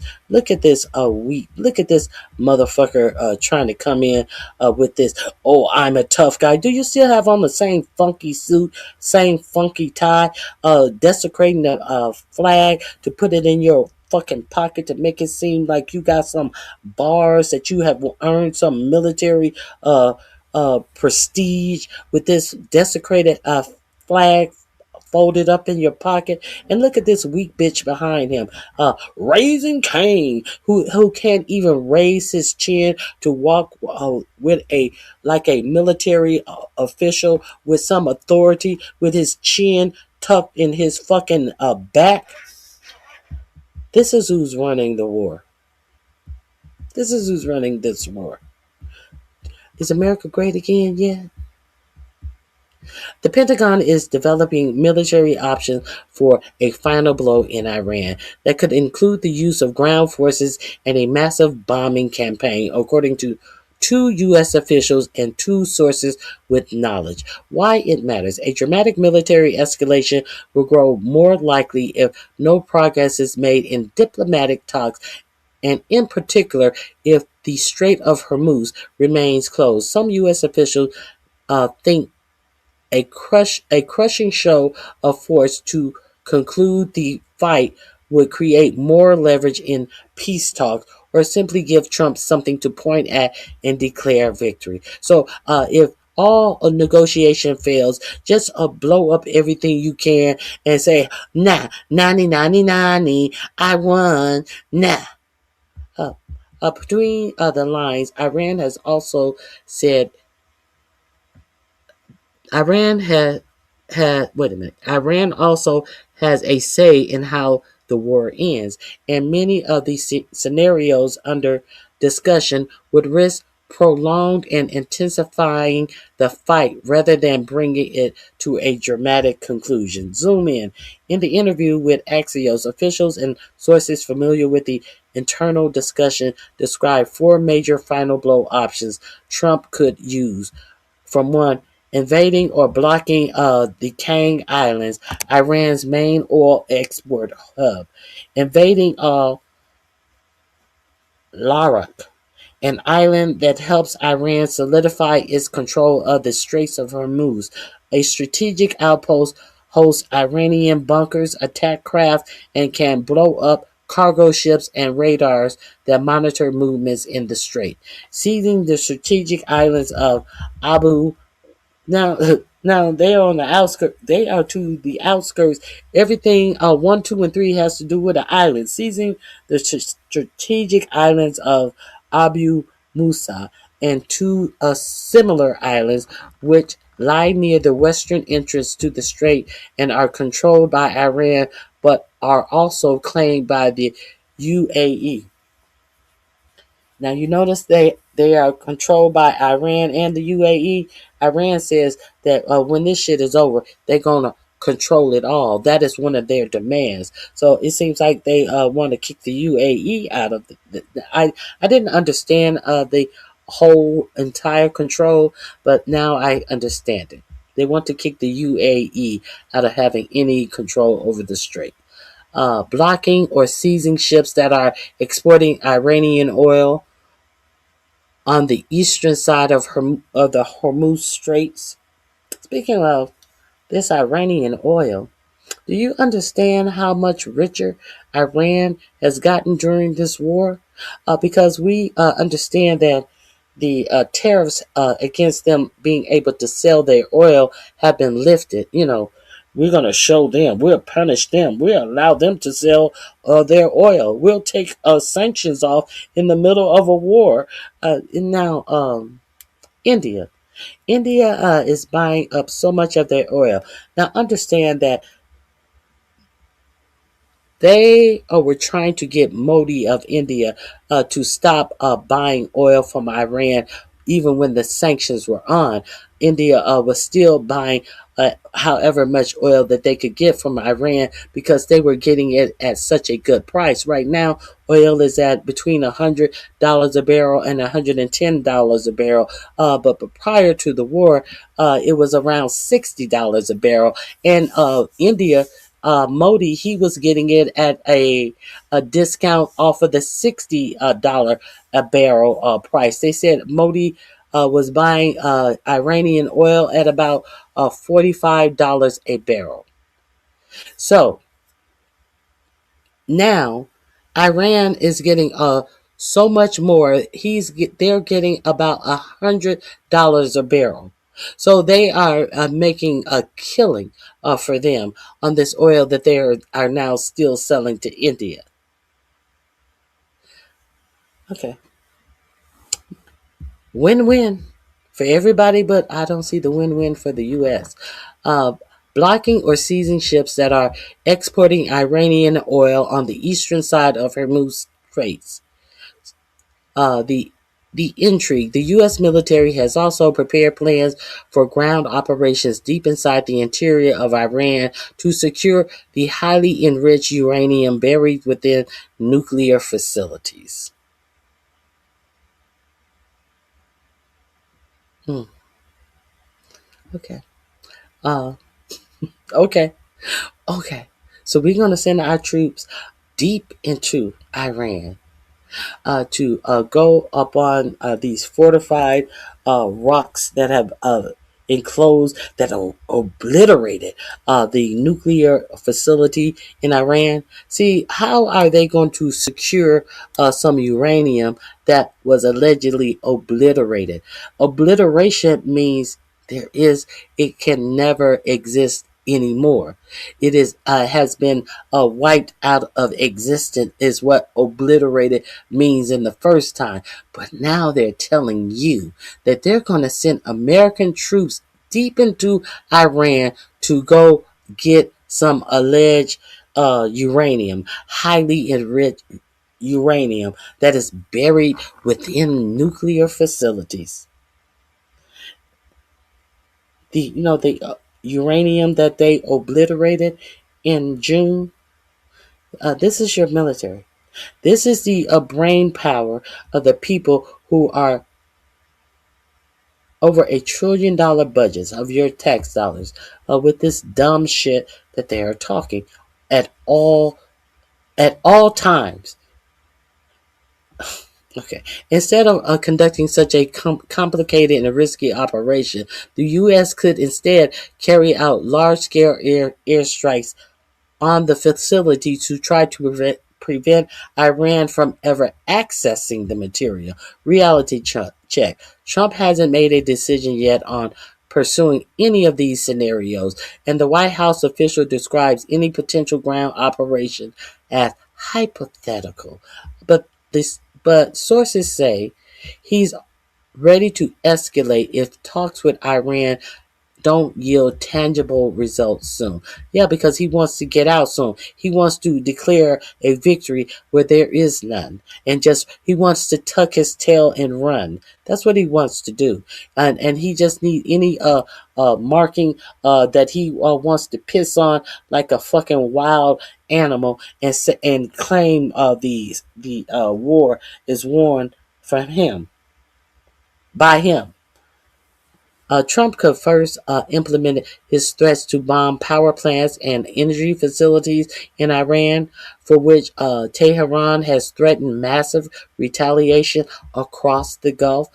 Driving the news, the White House press secretary Caroline Leavitt warned Iran on Wednesday that Trump is ready to strike harder than before if no deal can be reached. The president doesn't bluff. He is ready to unleash hell. Iran shouldn't miscalculate again. But when did they miscalculate the first time is the question. They, this shit is just so much bullshit. And you notice there is no real press asking real questions in all of these press conferences and all of this, unless they're getting a microphone snatched out of their hands and all of this. It's just disgusting. This shit is really, really disgusting. Okay, this thing, I just cannot read anymore of this backwards ass bullshit. The link is in my description box. Avail yourself to it. I just can't. I am kind of getting a little. This link is in my description box under Final Blow. Let's hear some good news. Let's hear some good news. The NAACP has hired a new attorney in their civil rights division to possibly bring a case about the civil rights abuse of this Department of Justice. Let's get into this. Hold on. Let me share my link with you. And if you are not familiar with the person who is over the Civil Rights Division of the DOJ, I think her name is Armin. It kind of sounds like Armin Hammer. Armin Hammer, or whatever her name is. This is the same person that bought a civil rights case against Don Lemon for reporting in that church, the protest in that church.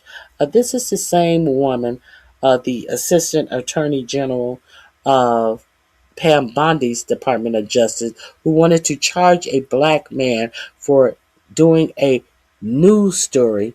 She wanted to charge him under the Ku Klux Klan Act. So this is her right here. But let's get to all of the story. Why this is important, and we're gonna see the differences in these two people. The NAACP has fired a former DOJ assistant attorney who was over the civil rights division. Organizations were teaming up to fight the Trump administration. NAACP, along with a month or two ago, I brought you some news that the NAACP, along with other civil rights organizations, were teaming up to fight the Trump administration, to fight Project 2025, the GOP, the MAGA movement. And I said that was some really, really big news. And it has been good news. I have seen some serious consequences since they've done that. Well, today, I got some more good news coming from the NAACP that the Trump administration, MAGA, the GOP will not like. All right? It's a big announcement, a huge announcement. All right, let's go to another screen, and I want to get right into this. So NAACP makes a huge announcement. Congratulations. So without further ado, let me get a drum roll, please. Here's the announcement. The NAACP has hired former Assistant Attorney General who was over the Office of Civil Rights, over the Civil Rights Division. They have hired this extraordinary civil rights lawyer, Kristen Clark, Miss Clark.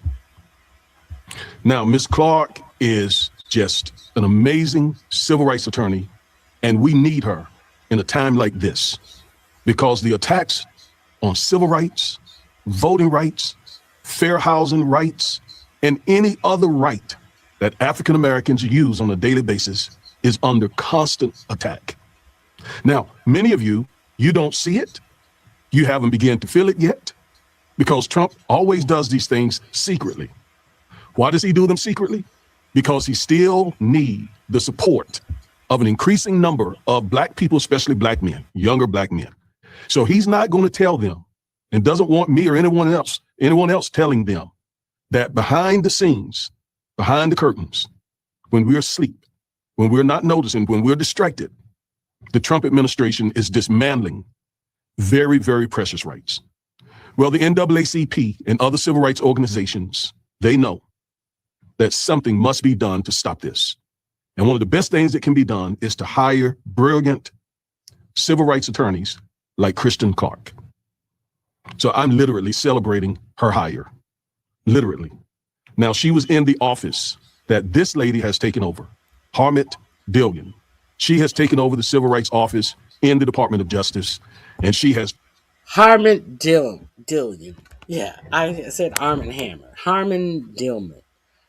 So, yes, she was the one who wanted to charge a black man under the KKK Act for doing his job as a reporter. Do you think that and she's over the Civil Rights Division. On Dr. King Day, she came out and said she was going to charge a black man under the KKK Act for doing his job as a reporter in a church. No less. Do you think that was by coincidence? This is where we are in the United States. A lot of you do not understand that this is where we are in the United States. And if you don't fight for nothing, you're just laying down and falling for everything. This ain't our fight. But this ain't our fight. You are obligated to do more than voting. Because the people who made it possible for you to vote, they did a whole lot to make it possible for you to vote. So therefore, you think that you can sit on your ass as the whole clock on your rights are being dismantled, and you don't have an obligation. Half of you got kids, and you want to sit up and act like things are not your fight. Interesting. Turned it upside down in terms of being there for African Americans. It is just deplorable what is happening in that office, resulting in hundreds of civil rights lawyers who worked in the Department of Justice quitting. They issued a letter the latter part of last year and just ripped to shred what is happening in the Department of Justice in the Division of Civil Rights.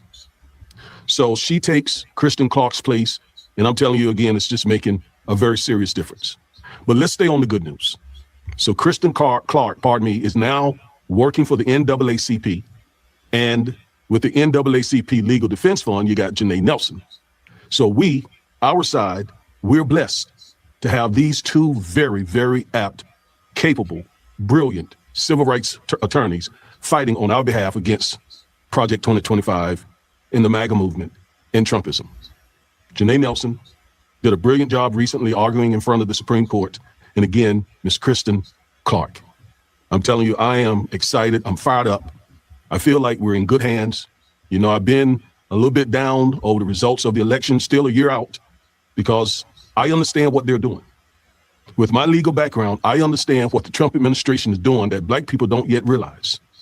So it just sort of keeps me, as I think it was James Baldwin who said, if you have a level of consciousness as a Black person, it kind of keeps you in a state of rage, just seeing what these folks do to hold on to white power, white dominance, and so forth. So having these two very apt, capable civil rights attorneys in place makes it a whole lot better. Now let's go ahead and read the announcement from the NAACP. The NAACP today announced that Kristen Clark, one of the nation's most respected civil rights attorneys and legal advocates, has been appointed general counsel of the association. The move comes as the Trump administration works to erode democratic institutions and dismantle civil rights protections. That is so very true. I cannot stress it enough. But the NAACP gets it.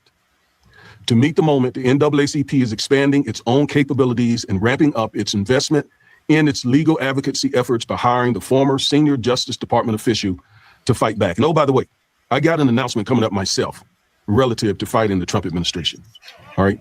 In a few days, I will release that announcement.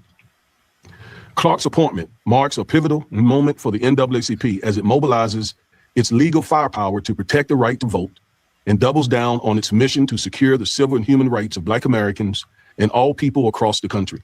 You know, I think about the fact that you have so many folks, Black folks out there, Black conservatives, pro-Black imposters, a lot of people in the Christian right movement, Black people that is, who constantly tear down Dr. King and others from the civil rights movement. I mean, just constantly tear down the progress that we've made. You know, Black people, that's amazing, right? That Black people are doing that.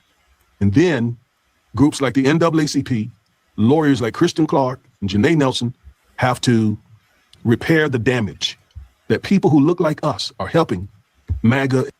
I would be remiss if I did not mention the fact that Candace Owens, none other than Candace Owens, used the NAACP to sue, I believe it was a college, a school that she went to. It could have been high school, but I think it was college, but it could have been high school. She used the NAACP to sue a school that she went to. And she says the most degrading things about the NAACP now. Let's continue. And Trump do. It's amazing. And those same people, they need those civil rights protections just like we do. They vote because of the work the civil rights movement accomplished, yet they turn around and attack the movement and everything else. So anyway, Kristen Clark is exactly the legal mind this moment demands, said Derek Johnson, president and CEO of the NAACP. Her record of fearless advocacy, leadership, and deep commitment to justice makes her the ideal general counsel to help chart our path forward.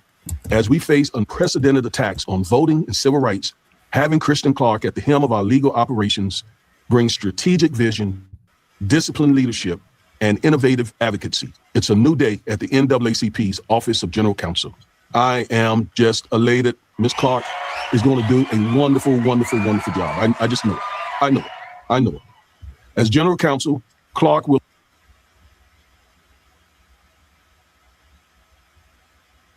oversee the NAACP's legal strategy and operations, leading litigation efforts in the association's team of legal scholars, advising senior leadership in the board of directors on legal matters, and representing the association in key legal proceedings addressing the most pressing civil rights and social justice issues of our time.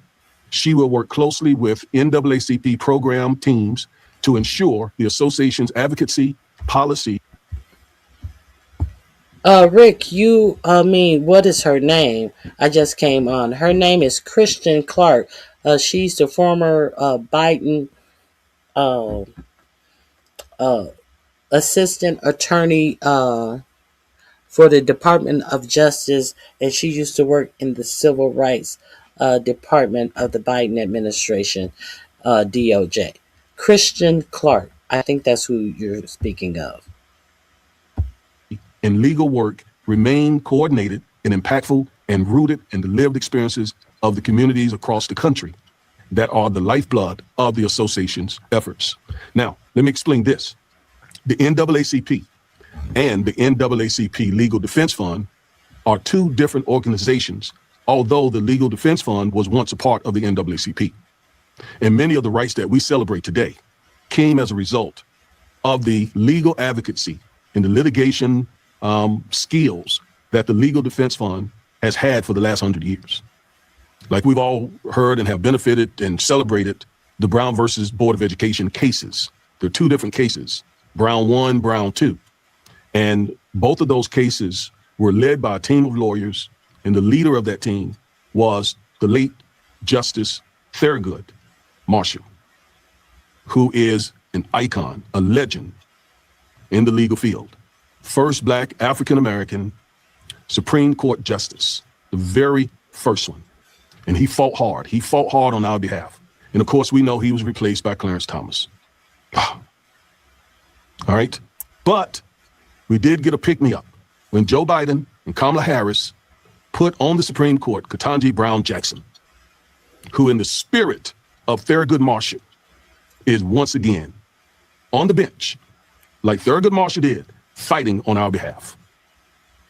All right, so to have Kristen Clark on the outside, to have Janae Nelson on the outside, to have other civil rights lawyers, my colleagues, we on the outside fighting, and they're on, in essence, the inside through these legacy civil rights organizations.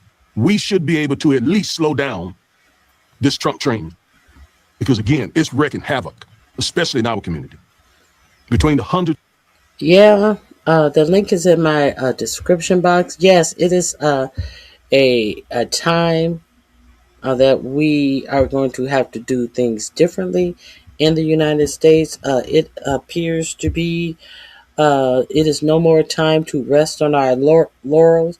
This link is in my description box. Avail yourself to the Defiant Lawyer.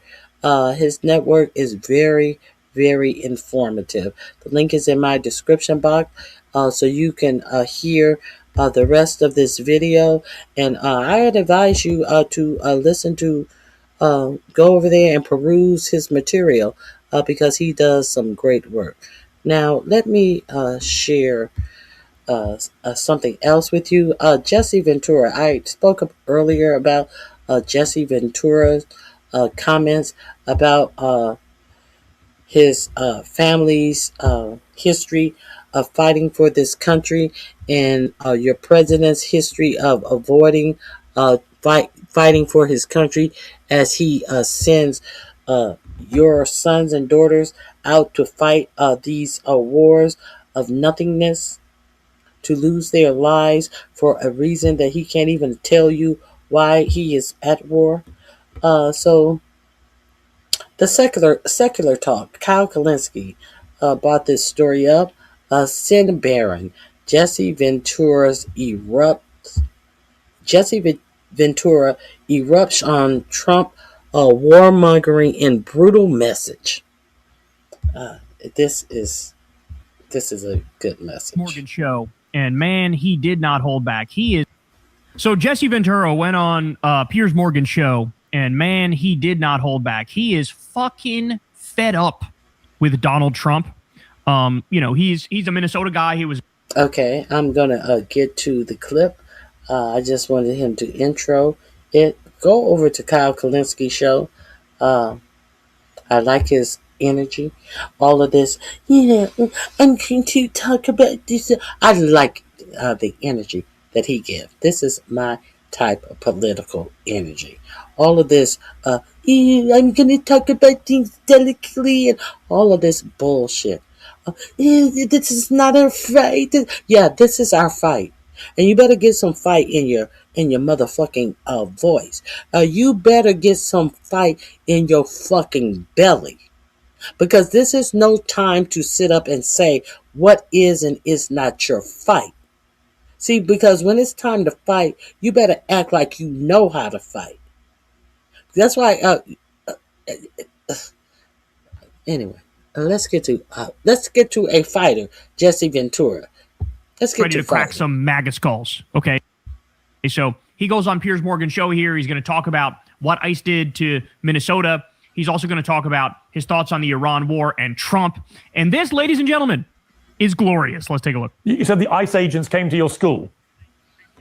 Yeah, the ICE agents came to the school where I went to high school, chasing some guy down just like the Gestapo. And I heard people were offended calling them that. Really? I can tell you right now, if my parents would have been alive and they would have seen what happened in Minneapolis, they would have called it the Gestapo too. So they come to my school. They use tear gas and pepper spray at the school. Now, here's a question I have, Piers. My uncle Emil fought in World War I, and he was gassed. He came home, but his life was ruined. He could never do anything. What did they do? They outlawed it. Gas using chemical weapons became a war crime. Why is it that you can't use them on your enemy, but you're allowed to use them on your own people? That has always been, where is the media on this? Using chemical weapons against our own people, which is in essence a war crime. Well, I think I wouldn't describe the gas used by ICE agents as chemical weapons. I mean, that infers weapons of mass tear destruction. gas. They're spraying people from 6 inches away right in their face. I can't use that in war. I wasn't allowed to carry tear gas or any type of chemical weapon in war. It's banned from war. It's considered a war crime. You can't use it against your enemy, but you can use it against your own people. Doesn't something ring wrong there for you, Piers? Well, a lot rang wrong about what was going on in Minnesota, and I'm very glad that it has been resolved, at least for now. And I think it hasn't been resolved. Well, no, not completely, but nothing's been resolved. No, I understand. We have 2 dead people here. Yeah, 2 people were killed by the Gestapo here. Yeah, I understand. And those investigations are ongoing, but at least the ICE activity that was going on and the way it was being conducted. There are no investigations. There are no investigations. What is he talking about? Being removed from Minnesota, which is a good thing. And I thought what happened was appalling. And I said so at the time. Let me ask you about Iran and your view of this war. Well, here's how I feel about it. There's a simple thing as a leader. And you know this, having been in the military. Trump wouldn't know it because he's a draft-dodging coward. But anyway, it's this. A war is justified if you're willing to send your kids. Because how can you send somebody else's kids to a war if you won't send your own? So I'm calling right now for Barron Trump. Donald Trump's on, after all, he's had 3 wives. He's had kids by each wife, and nobody's ever served in the military. To my knowledge, a Trump in the last 100 years has never done military service. Well, Barron, you can change that. Enlist in the United States military right now. Do something your father didn't have the courage to do. Do something your father didn't have the patriotism to do. I want to see a Trump in the military. Everybody in my family is served. Look at how uncomfortable Piers is. So I think I can say that with all due confidence. Come on, Trumps. Don't just reap the benefits of this free world. Somebody put on the uniform, and that's you, Barron. And I heard the excuse that Barron might be too tall. David Robinson served on active duty. He was 7 feet tall before he ever went to the San Antonio Spurs basketball team. David Robinson went to the United States Navy Military Academy. He's one of my officers, not directly, but he would have been. Okay, look, it's there's something about Jesse Ventura, the way he speaks. There's like something so definitive about the way he talks. Like when he says something, you know he's saying something. Hold on, let me see if there is some more. I don't want to play his commentary so much as I want to show Jesse Ventura. I like his commentary. The link is in my description box. Go hear his commentary. You're gonna love it too. Say more. Like I want to listen more. That's Jesse Ventura to the max, y'all. one argument that a Trump should serve. That's a perfectly reasonable argument to make. A lot of people feel that way. But it doesn't change what's going on in Iran. What is your view of this war? Do you think it's a legitimate war? Many people think that the Iranian regime has been the instrument of terror through the Middle East for 40 Of course they have been. Of course they have been, Piers. But wait a minute. Trump then calls you guys NATO cowards. Wait a minute. NATO is set up to protect. That means that if a NATO country is attacked, they will all join together to repel it. It doesn't go in reverse. It doesn't mean if one of the NATO countries starts a war that all the others have to join in. That ain't part of the deal. The deal is protection, not aggression. And we started this war, and then he's calling you guys a bunch of cowards because you won't come in and help him. Well, why didn't he talk to you beforehand? And second of all, that isn't what the mission is. The mission is to protect the countries if they're attacked, not to go on the offense and do the attacking. Okay, but do you think America was justified in joining Israel in the attack on Iran? No, absolutely not. Because we started the war. I'm not for starting any war. Yes, thank you. Thank you, Jesse Ventura. Leave it up to Jesse Ventura to come out there and drop the truth bomb like that. I remember one time I was on a jury. It was a criminal jury. And it was like a stabbing case. There were these two guys who got stabbed. And, you know, the one who stabbed him was the one who was on trial. And the whole time I'm sitting there and all I care about is, like, was it genuine self-defense or not? So in other words, who started the shit? Well, come to find out, it was the two guys who got stabbed. They tried to jump the guy, and the guy in self-defense took out a knife and stabbed the guys. Now, they were fine. They had like some scarring, but they were fine. But I'm like, why would I put this guy in prison for like a decade or more? Because he was jumped and he defended himself, right? So in my mind, and this is how it works with these wars too, who was the aggressor? Who did the illegal and offensive attack? Who did the first wrong thing here? And thankfully, Jesse Ventura thinks about it the same way. And it drives me crazy when people don't look at it like that. Because those same rules that you expect in your interpersonal life are the same rules you should expect from countries, right? Epstein-infested government. Are you out of your damn minds? So, like, get the fuck out of here, man. Ain't no way. And I love the way he does of Epstein, attack them, okay? We started it. Everybody know they weren't going to attack us. Everybody knows, or at least they should, if they watch this show, they do. Iran agreed to the strictest restrictions on their nuclear program, a stockpile of zero enriched uranium. And a couple hours later, Israel and the U.S., the axis of Epstein, attacked them. Okay? You can't even make a theoretical argument to sell this war to people. They're not stupid.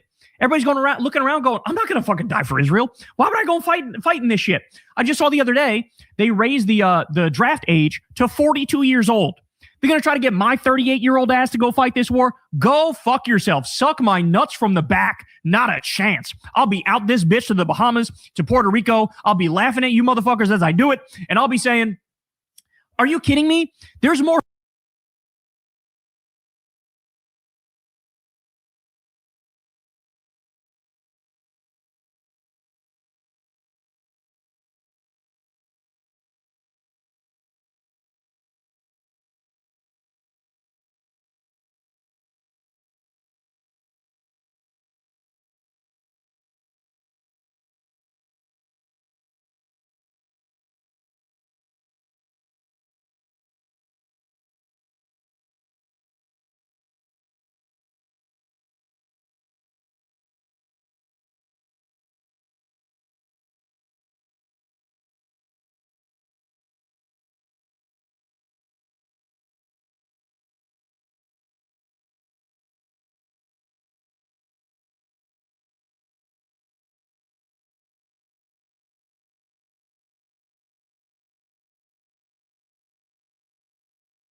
There's more of an argument. There's more of a case to argue in favor of the IRGC than this fucking disgusting Epstein-infested government. Are you? My mic was muted all the time. What I simply said, I can put it simple.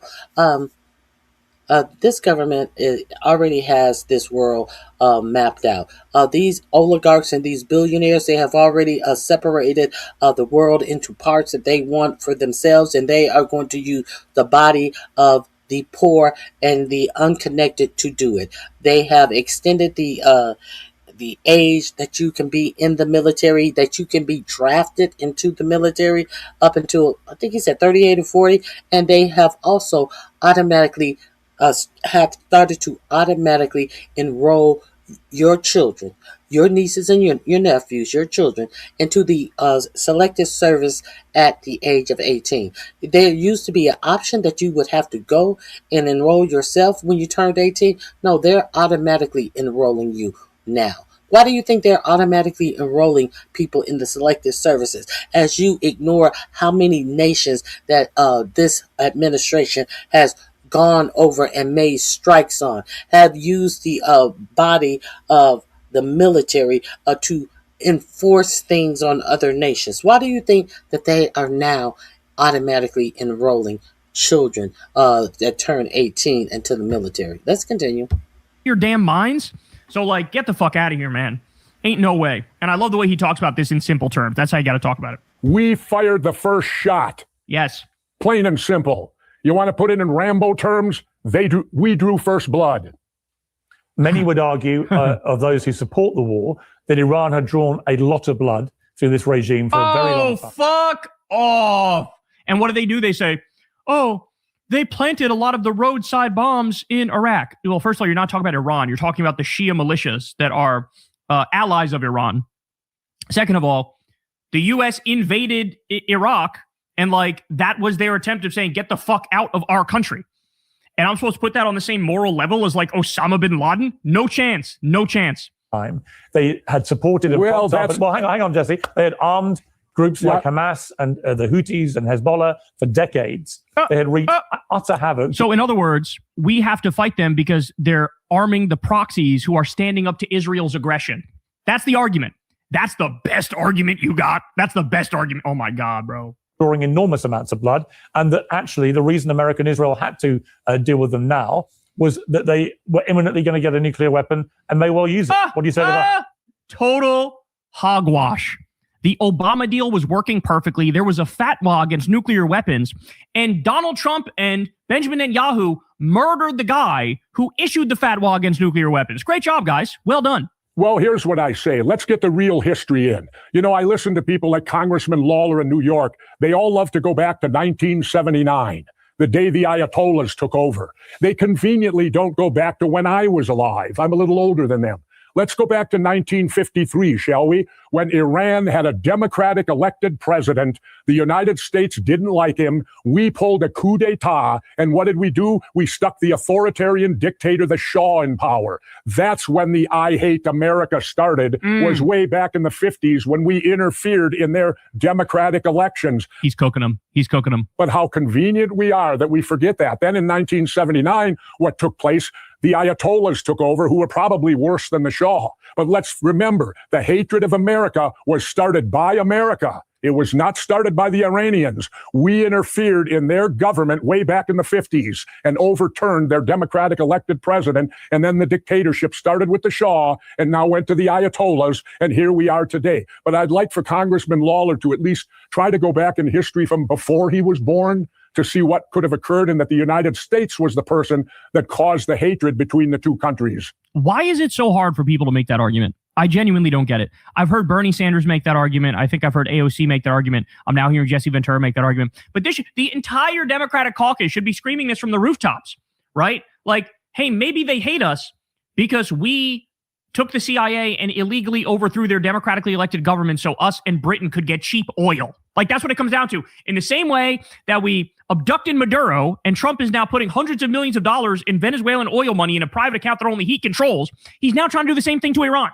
Okay? We know why they hate us. It's not from some irrational, like, Islamic-based theology. Like, no, it's got nothing to do with that. And people are fucking lying if they're trying to sell you the idea that it does.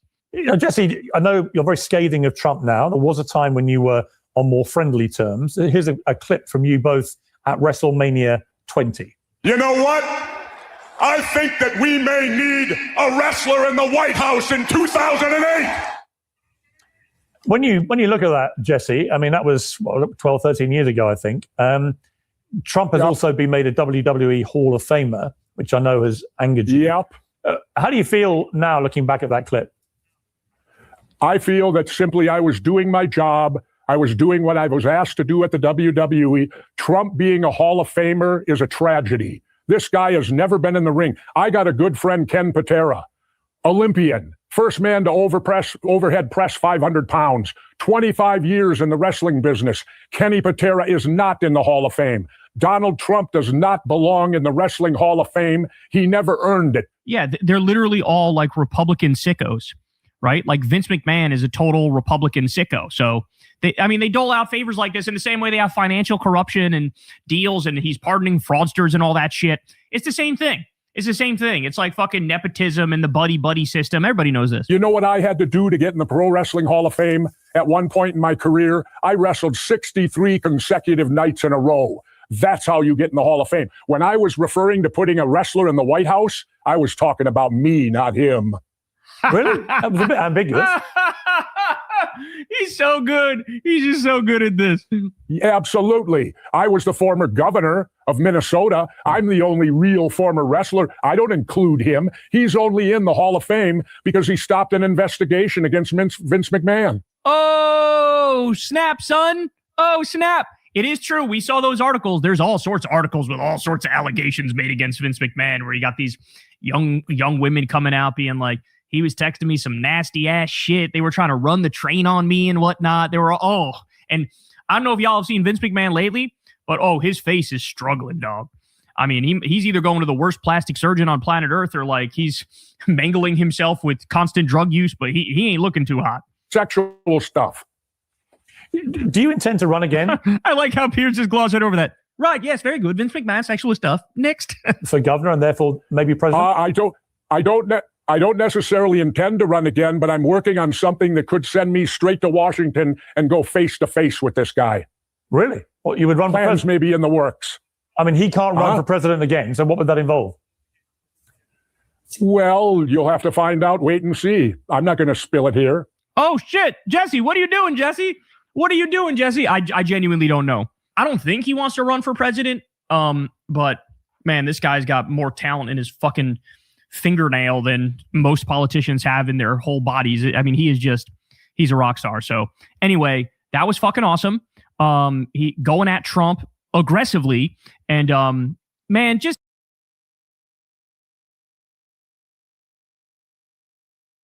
let's move on a little bit. Hey, that green vegan. Hey, Miss Queenie, it's good to see you. Hey, never under pressure. Thank you guys for joining me. Let me share something else with you.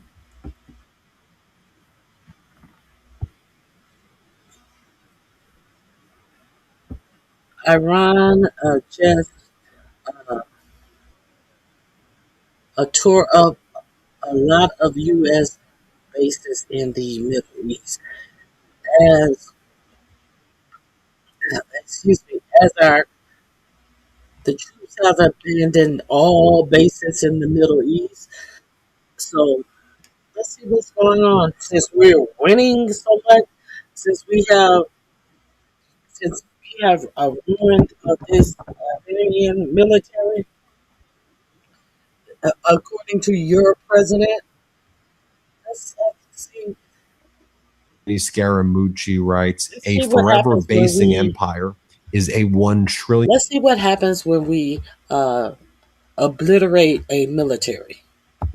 Koff and Kushner, who keep getting more concession, targeting data and intel. All hell is breaking loose as Russia has entered Donald Trump's war against Iran in a big way. Russia ain't hiding the fact that it has been sending drones to Iran along with satellite imagery, targeting data, and intelligence support that has been crippling to the United States. And Vladimir Putin and Lavrov and Yushakov and Dmitriev, the crew that keeps on meeting with Witkoff and Kushner, who keep getting more concessions out of the United States, they're out there bragging and boasting that the United States military bases throughout the Middle East have been obliterated. You want to use the word obliterated, Donald? New York Times is reporting how Iran just wrecked all of America's Gulf bases. Kuwait gutted with collapsed roofs and smashed radar. 17 U.S. sites have been hit in the Middle East region. $800 million or more in damage in weeks. Our troops have basically abandoned all of the American military bases in the Middle East. May I repeat that? Our troops have abandoned basically all of the military bases in the Middle East, and now they are working remotely from hotels while Iran is utilizing a spy network to try to find which hotels U.S. troops are at to target those hotels. As Anthony Scaramucci writes, a forever basing empire is a $1 trillion liability. Time for a lean Navy over the horizon posture before the next war bleeds us dry. The next war, Anthony, how about this right here? I mean, I'll throw up this B-roll right here. You want to see how they are developing or have already developed the military of the future in China right here with these drone swarms. You see, unlike the United States that has continued to build these outdated THAAD and Patriot systems, which we forced on and pushed on the Middle East allies and others, these drone swarms and the drone interceptors, because that's how wars are fought now in 2026, have been perfected by China. And China has been boasting and bragging throughout this entire week by showing these videos about just how successful their preparedness is for the battle of the future. Just take a look at this New York Times article, though, about how successful Russia has been at transferring this data to Iran to target these American bases while Donald Trump continues to be a Putin bootlicker publicly. Now, the New York Times doesn't say, oh, well, Russia gave these coordinates. Just put together the Financial Times story about Russia just announcing that it's doing this and the New York Times story, and it's obvious what is taking place right here. Just take a look right here at what the New York Times article says. Many of the 13 military bases in the region used by American troops are all but uninhabitable. Iran has bombed U.S. bases across the Middle East in retaliation for the U.S.-Israeli war, forcing many American troops to relocate to hotels and office spaces throughout the region, according to military personnel and American officials. By the way, this is leaking out because our commanders, our military leaders in the Middle East are trying to send messages back home for us to hear them. What a freaking disaster this war is. We hear you. We know the message you're trying to send. That's why we're making a video about it right here to educate the people how Donald Trump has thrown you all under the bus, and now you're all in hiding in hotels. Should be a pretty big story, right? And all our military bases are abandoned right now, and our soldiers and troops are hiding in hotels. So now much of the land-based military is in essence fighting the war while working remotely, with the exception of fighter pilots and crews operating and maintaining war plans and conducting strikes. Iran's Islamic Revolutionary Guard Corps has urged people to report these new locations as it hunts for the dispersed troops. U.S. military officials say that the threat is not stopping the Pentagon from carrying out the war against Iran, which is in its fourth week. Many of the 13 military bases in the region used by American troops are all but uninhabitable, with the ones in Kuwait, which is next door to Iran, suffering perhaps the most damage. 6 U.S. service members were killed in a strike on Port Shuaba that destroyed an Army Tactical Operations Center. Iranian drones and missiles also targeted the Ali al-Salam Air Base, damaging aircraft structure and injuring personnel at Camp Buring, damaging maintenance and fuel facilities. In Qatar, Iran struck the Al Udeid Air Base, the regional air headquarters of U.S. Central Command, damaging an early warning radar system. In Bahrain, a one-way Iranian attack drone struck communications equipment at the headquarters of the U.S. Fifth Fleet. At Prince Sultan Air Base in Saudi Arabia, Iranian missiles and drones damaged communications equipment and several refueling tankers. And folks, this data, these strike targets, these resources are coming from Russia. By the way, you know who was saying it? The foreign minister of Iran 3 weeks ago, RonyiQ. He was asked, remember I showed you the clip? Who is helping you? China and Russia. You sure? Yes. What are they doing? Militarily, economically, politically. He said, the guy said it out loud. Well, I appreciate that the Financial Times is reporting about it now, but He said it 3 weeks ago. That's what I was talking about here. So, according to the Financial Times, citing officials briefed on the matter, Russia is sending these phased shipment of drones, medicine, and food to Iran. The deliveries began early March. They're continuing to right now. As John M. Lariar explains, this is notable because earlier yesterday, news broke that Israel struck a key node for the Russo-Iranian trade networks, the Bandar Anzali port on the Caspian Sea. I guess since Trump took the sanctions off of Russia, they have come in to some more money. So they were able to put together a little care package for Iran. Make any of this make sense? Make any of this make sense? This is what your president is doing to and for Russia, and this is what Russia is doing to and for America. But Putin is 45-47's friend. Is he a friend to the American people? Is your president a friend to the American people? Striking C2 hubs, warships, and shipyard infrastructure. By the way, take a look at the map, though, where the Caspian Sea is. You'll see it's like right there between Iran and Russia. So it's right. We've been focusing on the Strait of Hormuz and the Persian Gulf, right? You go a little bit more west, and that's where you have the Red Sea. But you go a little bit more north, and you have the Caspian Sea right there, right? And that's that sea essentially connecting Iran with Russia. So in the past 24 hours, we saw Israel striking ships in the Caspian Sea. Why? Because Russia has been giving Iran all of these weapons. I believe China has been as well, but I think there's a more reluctance to strike at China right now. So when I say the world is literally in a war right now, whether you choose to call that a world war or not, can we observe what is actually happening? I'll give you more data points on that as well. Additionally, to those who think that Russia sending drones back to Iran is foolish due to Iran being the original producer of the Shahed drones, wrong. Russia has onshored production for much of its Shahed supply during the ongoing Russian-Ukrainian war. And such measures have allowed them to produce and field Shaheds at a massive scale. So you know how like car companies, right? Japanese car companies, right? They have factories in the United States. There are Toyota plants and Hyundai plants, right? There are Shahed drone plants in Russia where they manufacture these. So when the US is striking the Shahed drone plants, say in Iran, they're being brought over through the Caspian Sea from Russia to Iran. And also Iran keeps a lot of its Shaheds underground in these structures that almost look like super malls, but they're underground. And that's where Iran keeps its ballistic missiles and Shahed drones. So it's just worth mentioning that as well. Meanwhile, in the past 24 hours, President Zelensky, who courageously, heroically, and against all odds, continues a strong counteroffensive against Russia, keeping Ukraine safe. They've developed such incredible drone interceptor technology in Ukraine, their own proprietary stuff. Drone interceptors use drones to intercept drones. They also have this like netting systems. It's really complex and complicated. And they have the intellectual know-how to work these radars against these Shaheds and the ballistic missiles better than anyone else in the world. And one of the things that Zelensky's saying is, hello, we know this for a fact that Russia sought to blackmail the United States by offering to stop sharing military intelligence with Iran if Washington cut off Ukraine from any of its intelligence. Zelensky says, I have reports from our intelligence services showing Russia is doing just that. But again, at every step of the way, Donald Trump, J.D. Vance, the whole Trump regime keeps rewarding Russia, right? You have the fact that Witkoff and Kushner keep on meeting with Yushakov and Dmitriev.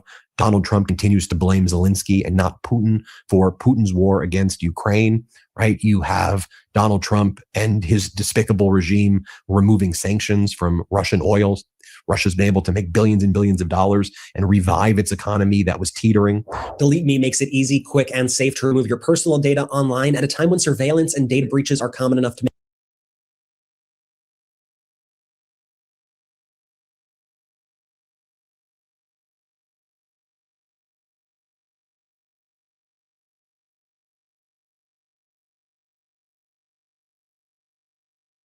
Okay, I dropped that link in the chat. Honorable one. Have you ever heard of a typo? Goodbye. Hit the like button on your way out. Okay. Let's continue. There are a couple more things I want to share with you. A couple of shorts. Bear with me. Heather Cox Richardson. If you guys have not gone over to Heather Cox Cox Richardson. She always does a great commentary. I think she's a professor. I do. Let me see. The power, money, war connection. She had a guest on who was talking about the power, money, war connection. Let me make sure we're starting this from the beginning. The fact that our social media companies, our tech companies are so monopolistic and have generated so much wealth for so few people is one of the reasons why our democracy is crashing. The fact that our media is ever more centralized and it's ever more in the hands of oligarchs is one of the reasons why our democracy is crashing. So what seem to be like differences about philosophy are actually our instincts about freedom. If we don't have our instincts about freedom right, then practical conditions creep up very quickly, which make freedom and democracy very challenging. So that seemed to be a pretty good segue for the news that is current right now of the degree to which Trump's war on Iran appears to be a place where a lot of individuals are making a lot of money. Do you want to get in a little bit to how the oligarchy is working right now around the world, or would you prefer to talk about Ukraine and Russia and maybe how those things go together? Yeah, I'll take a stab at all of that, and then we can just keep talking. So Trump plus Kushner plus Witkoff are the people who are supposed to be responsible for peace in Ukraine or peace in the Middle East. It's the same group of people. And those people are in contact with other international oligarchs or political leaders, right, in Saudi Arabia or in Russia. And the decisions that affect Americans, not to mention Ukrainians and everybody else, are being made in this very tight clique of people, which is not, there's nothing especially American about it, right? The war in Iran begins with no consultation with the people, no consultation with Congress, but it does begin with consultation with international oligarchs. And so this war is a sign of how things can go wrong, not just domestically, but abroad, when that's the kind of situation you allow to create itself. And then in terms of people making money, before we talk about individual Americans, I just want to point out that the war in Iran is a total bonanza for Russia. It really couldn't be going better for Russia because the Trump administration treats the war in Iran as a pretext for lifting energy sanctions on Russia, which allows individual Russians to make money, but most importantly, allows Russia to fund its war in Ukraine. So by making war against Iran, the Trump people have made it possible once again for Russia to extend its war in Ukraine. The warmongering on one front allows the warmongering on another front to continue. And then to meet your point, it's clearly the case that people are making money on this, right? The oligarchical connections involve knowledge about what's going to happen before it happens. And I'm afraid this is actually going on a day-to-day basis where Trump's announcements are timed so as to not affect the stock market. But the people who know who's making these announcements know how to place their bets on the stock market. The fact that our social media companies, our tech companies are so monopolistic and have generated so much wealth for so few people is one of the reasons why our democracy is crashing. The fact that our media is ever more centralized and it's ever more in the hands of oligarchs is one of the reasons why our democracy is crashing. So what seem to be like differences about philosophy are actually our instincts about freedom. And if we don't have our instincts about freedom right, then practical conditions creep up very quickly, which make freedom and democracy very challenging. So that seemed to be a pretty good segue for the news that is current right now of the degree to which Trump's war on Iran appears to be a place where a lot of individuals are making a lot of money. Do you want to get in a little bit to how the oligarchy is working right now around the world, or would you prefer to talk about Ukraine and Russia and maybe how those things go together?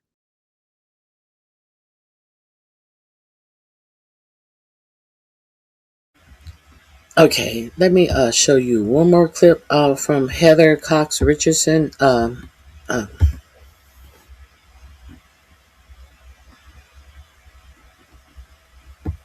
and then we're going to have some fun. Then you can think, well, I'll be more free. Let me make sure it starts from the beginning. If Here we I go. persuade you the problem is the government, then you can think, well, I'll be more free if there's less government. And what that does is it gives a license to oligarchs essentially to break the government. And that's not some kind of fantastic scenario. That is the second Trump administration, oligarchs breaking the government. So when you make government smaller, you're not making normal people more free. What you're doing is you're replacing the government with something worse, which is oligarchical rule. Power doesn't go away. Instead, it ends up in the wrong hands. That's what we're seeing. On the positive side, though, if we think about freedom as the task of government, we find ourselves in a much warmer and a much more prosperous place. If we define the job of government as creating the conditions for making us free, then it's completely justified to do the sorts of things you're talking about, to care about clean water and clean air. If you don't have those things, you're not free. To care about the quality of your food. If you don't have that, you're not free. To be concerned about public education. If your child can't move through a system of public education and have access to healthcare, that child is not going to grow up free. And so you can actually generate a program for a very appealing and successful kind of government by asking, okay, are these the structures that help us to become free? So I love that because you know who made that argument first in the United States at the national level was Theodore Roosevelt. Mhm. And of course, today, as you and I are recording this, this is March 25th.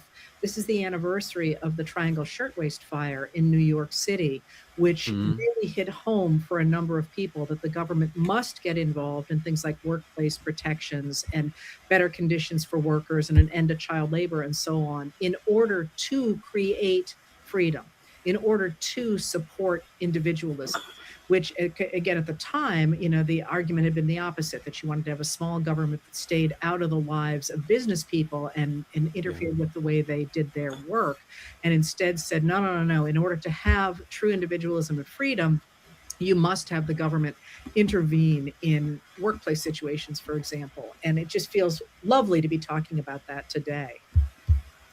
Yeah, this is absolutely completely right because that's a primitive logic, which turns out to be not true. The idea that as individuals we're free when we are all alone facing people who have billions of dollars and own companies. It's simply not true. The idea that it's the government's job to make sure that I'm in the weakest position possible in bargaining with people who are much wealthier than me, it has a kind of logic to it, but in the real world, it's obviously nonsensical. And that in terms of positive freedom, the basic point is this: that the job of government and all of our jobs is to create the conditions in which we can be free agents. It's a dark negative utopia to imagine that we're automatically in that condition from birth. We're not. From birth onward, we need those conditions to be created around us so that we can be free. If I persuade you the problem is the government, then you can think, well, I'll be more free if there's less government. And what that does is it gives a license to oligarchs essentially to break the government. And that's not some kind of fantastic scenario. That is the second Trump administration, oligarchs breaking the government. So when you make government smaller, you're not making normal people more free. What you're doing is you're replacing the government with something worse, which is oligarchical rule. Power doesn't go away. Instead, it ends up in the wrong hands. That's what we're seeing.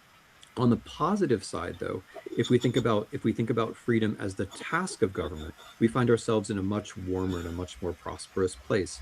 If we define the job of government as creating the conditions for making us free, then it's Okay, I apologize. I want to demonstrate a, something about the oligarchs owning a lot of our media.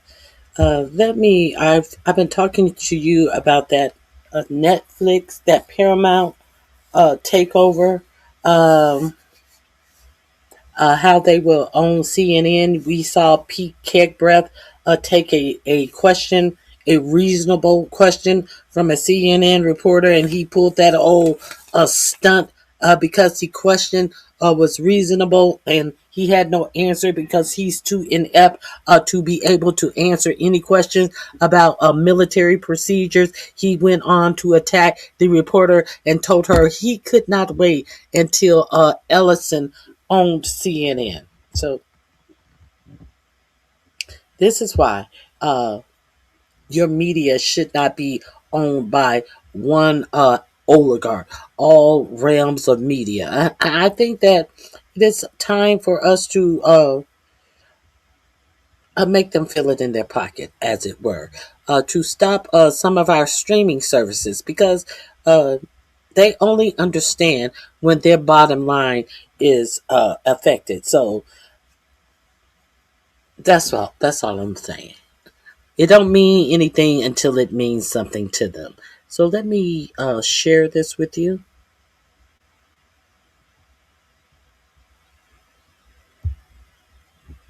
Here we go. Give you some information on the Ellisons and a couple of more protests this group has been a part of, or actually created. Not being a part of, they are actually the creators.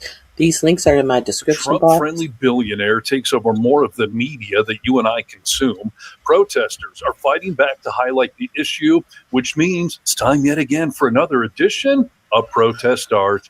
And as you know, it is one of my favorite topics. So let's get artsy and protesty right after you hit subscribe to Really American Media right here on YouTube. And please go find us on Substack as well. All right, so in case you missed it, Larry Ellison, the billionaire founder of Oracle, decided... Is that another Mar-a-Lago face? Yes, another Mar-a-Lago face. ...to put his money where Mega World told him to, and he now owns Paramount and CBS, along with TikTok, and his pending acquisition of Warner Brothers will also give him control of Batman and Superman and Trump's least favorite news channel, CNN. And with all of that power over TV, movies, social media, pop culture, and news media, you would be right to be worried and fucking paranoid. Yet sadly, a lot of people don't see the slow-moving media takeover happening in broad daylight. Now, do you think that TV is going to be... Do you think TV is going to be ruined because it is obvious Ellison doesn't know what is a good thing? Look at his face. Look at his sculpted face. I hope that our entertainment, social media, and news is not going to be as jarring as when with his improvements. But he is over CBS. Now they have made their quote unquote improvements over CBS News, and CBS News is ranking dead last. You know, CBS News that used to profile 60 Minutes for over 30 some years.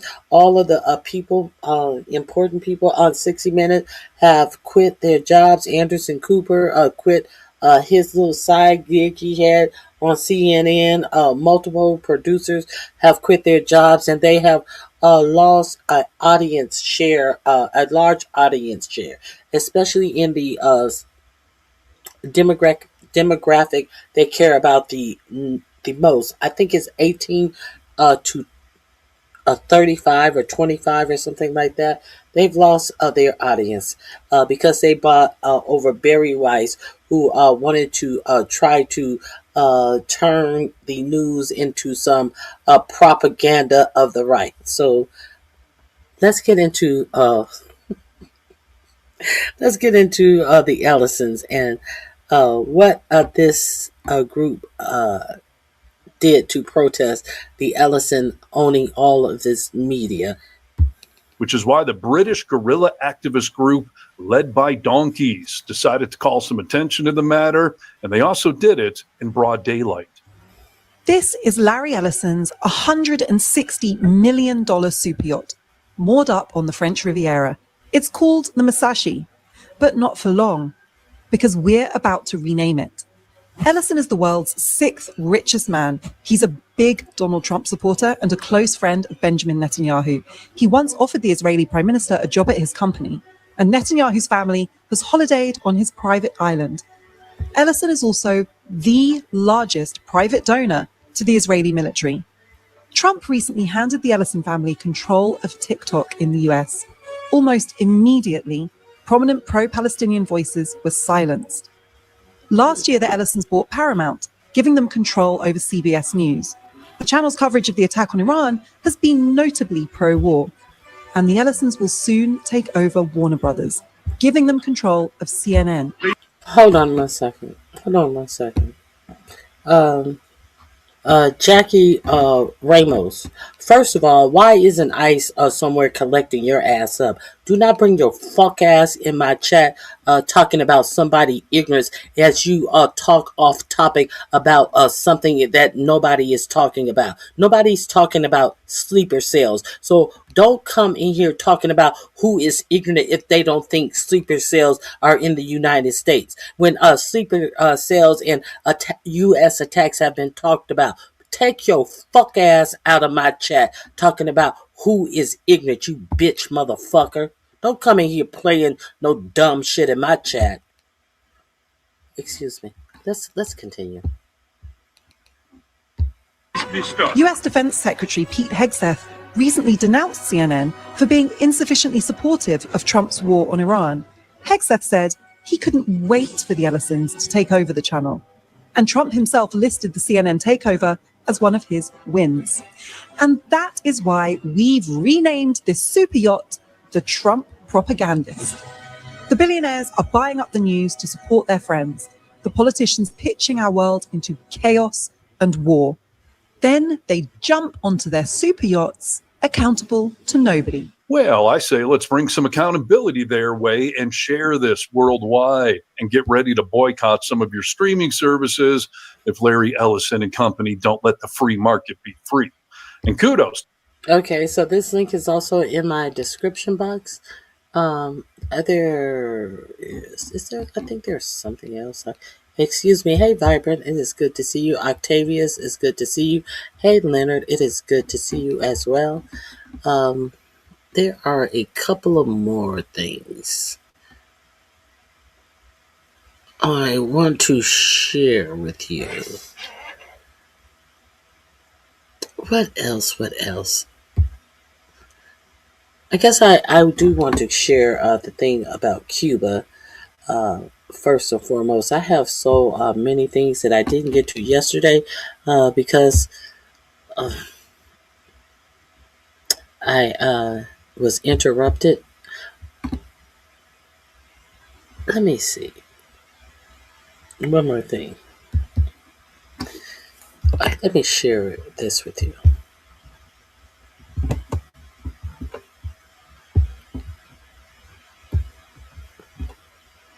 Yeah, I was interrupted. I had a delivery that I was expecting on Friday, and then in the middle of my live yesterday, here are the delivery people outdoors, and it was a large delivery, so I apologize. Let me see. I forgot even what this one is about. So let me share it with you now.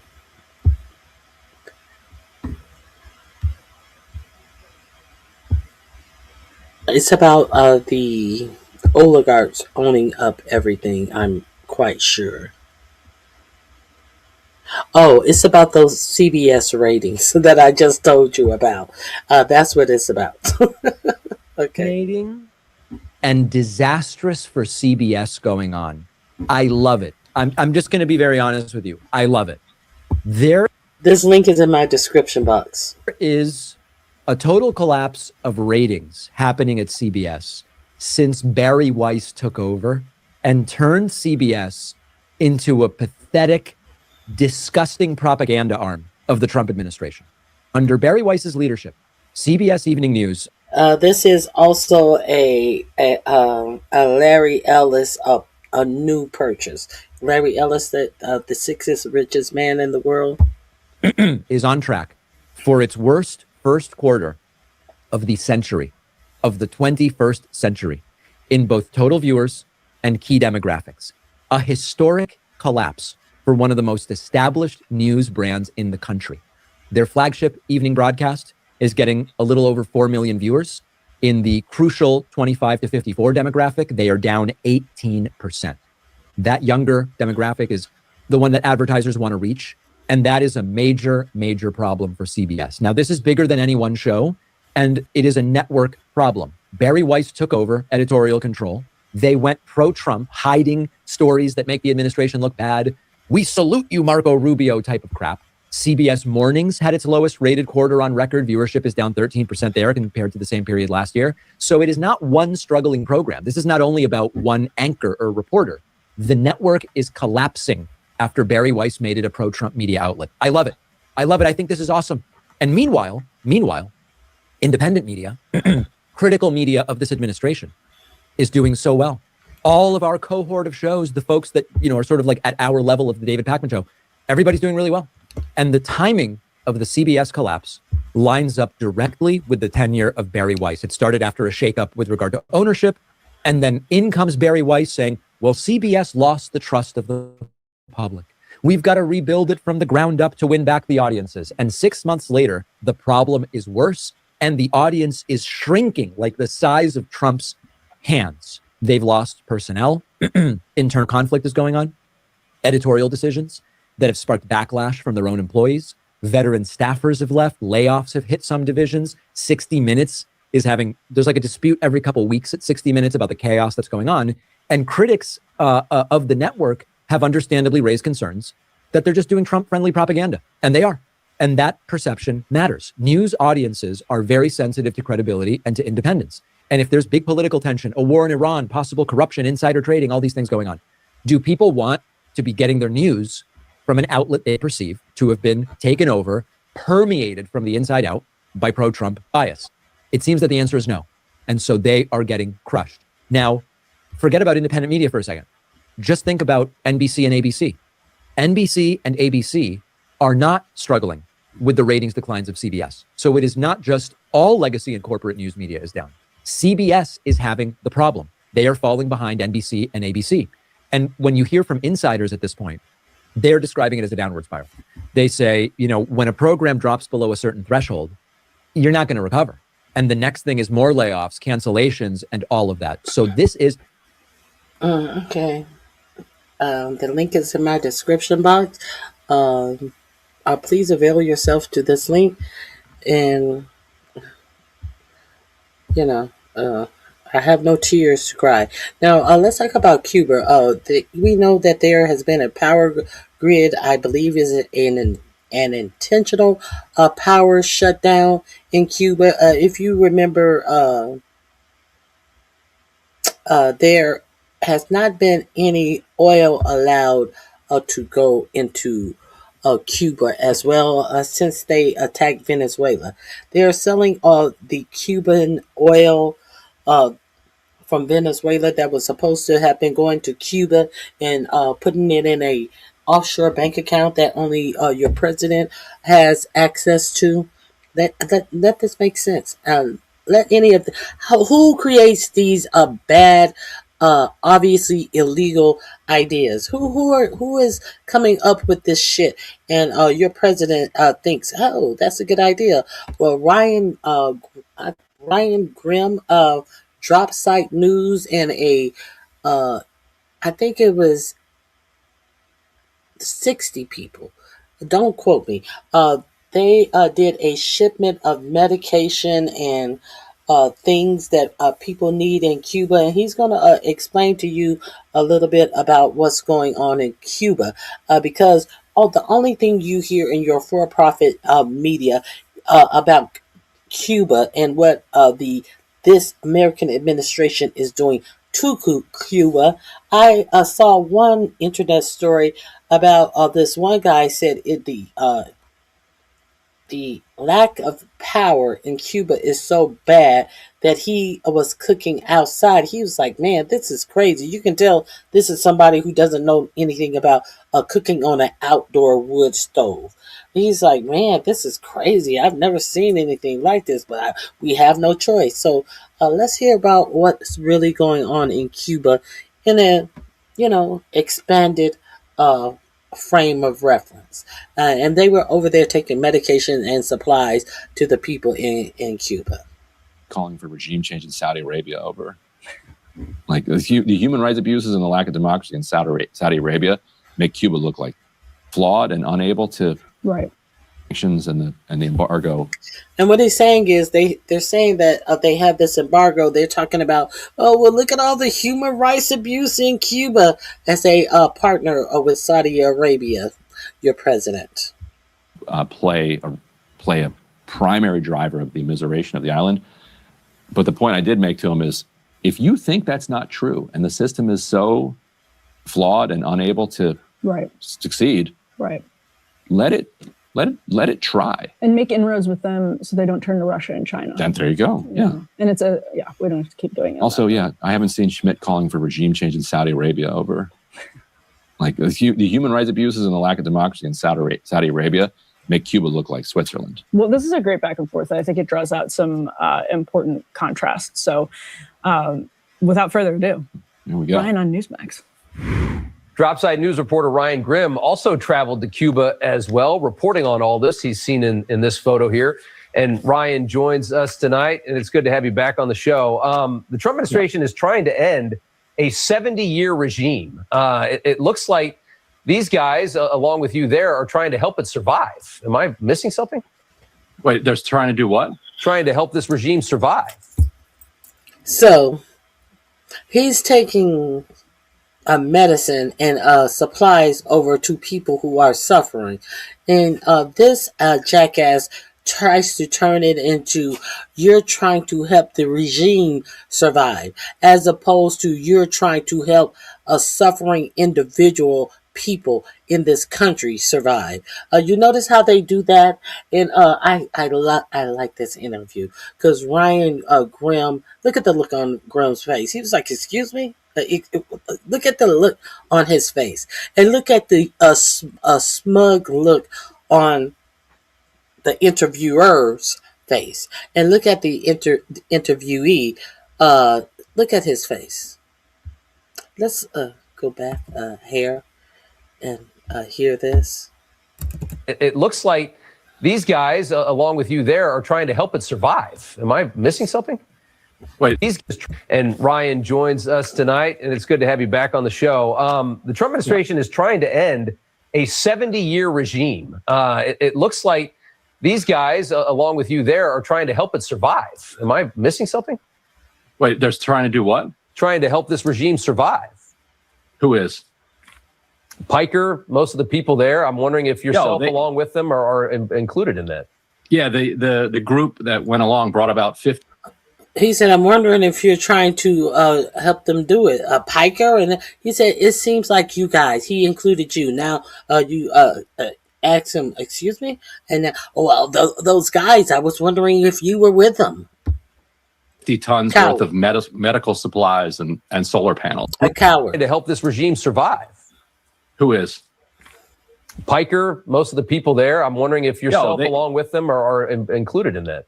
Yeah, the group that went along brought about 50 tons worth of medical supplies and solar panels. That's right. Medical supplies and solar panels, and a lot of sympathies for the regime that controls the country, I imagine. So let me try to help out. And a lot of sympathies, medical supplies, and solar panels. He has nothing to say about the fact that these people need medical supplies and solar panels, because he is so intent on making a fucking mute point about you. And I guess a lot of sympathies. How much does sympathy garner anybody? What is more important, even if he was bringing sympathies? Let's see what's more important. Was the medication and the solar panels more something that would actually impact their lives? Because your sympathy means nothing to me unless you are able and willing to help me out of a bad situation that I am going through because I have nothing in my country. Sympathy means nothing. So your whole point means nothing. You're trying to show your ass and talk about what Trump is trying to end. As is Trump trying to end any pain and suffering in the United States as he kicked people off of their health insurance? Is Trump trying to end any pain of the United States as he ignored the farmers that are taking their own lives because they cannot survive? Is he paying attention to the people they are taking fucking food stamp benefits from? Get the fuck out of here. Get the fuck out of here. Your viewers a little bit here. Right. How do you feel about the fact that when Americans travel to a foreign country, in this case Cuba, they are told specifically a list of hotels that they are allowed to stay in? in another country. I went through it because when I went and stayed there, it was the same. I stayed in an Airbnb. I think if you have, So if what our do you country's think of trying that, to though? squeeze, our What do you country's think- trying what to. do you think of that? What I do you think our think of that? country's trying to end a regime that's been torturing people for a very long time, and they don't want to fund it. Well, They first don't of want all- us funding it by paying money to a communist-owned entity like a hotel. So if their system of government is so awful, why not just let it fail on its own? Why do we have to blockade them? And how do you Because they think- won't leave. They don't have how do elections. you They think- won't leave power. How do you think the United States economy would do if we cut off fuel for 3 straight months? No fuel has basically gotten into Cuba since the Venezuela operation. Yeah, but How do you I was think- there in 2019, Ryan, and it was still a horribly impoverished country.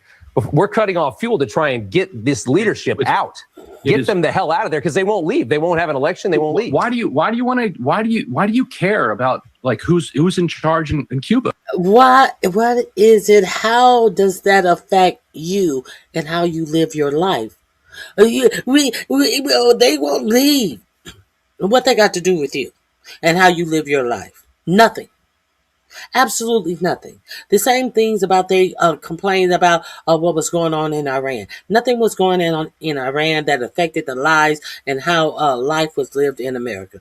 Period. Point blank.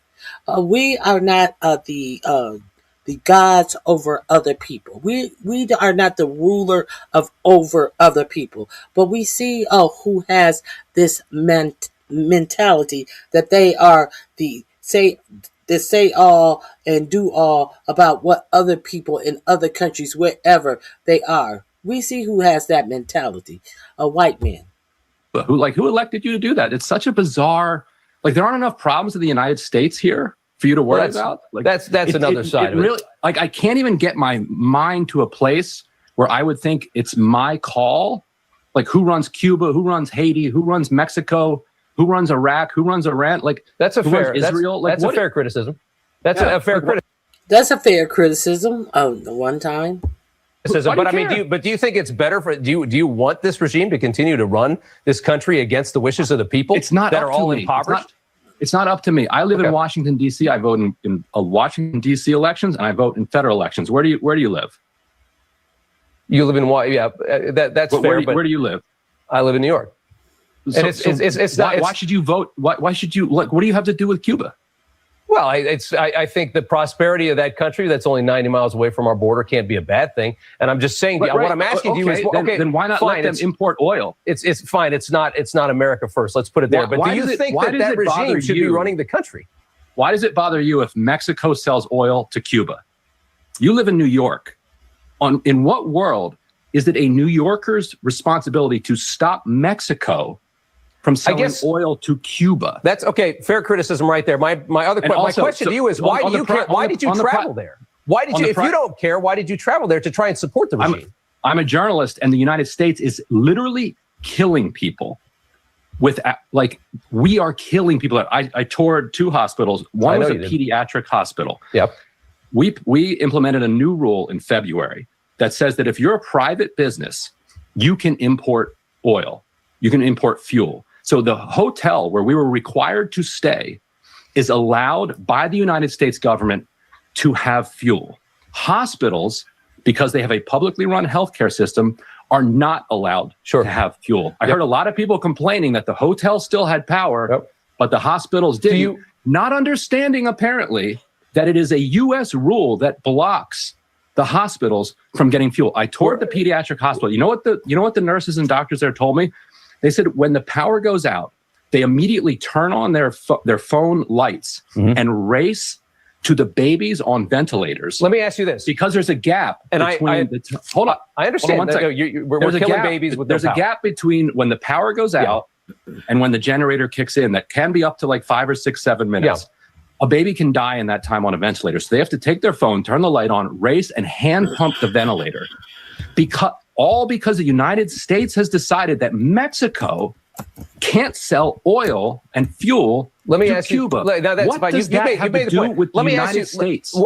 That's fine. If you want to say it's not America first, that's fine. But let me ask you this: how many tens of thousands of people have died over the last 30, 40 years as this country has lived in extreme poverty. 88% of the people live in extreme poverty. The government will not allow any kind of capitalism in to bring these people up, to bring the quality of life up. How many thousands and thousands of their own people has that government killed? We're trying to strangle out a government here. And yes, there's going to be there's going to be some negative impacts of that, like you just described. That's fair.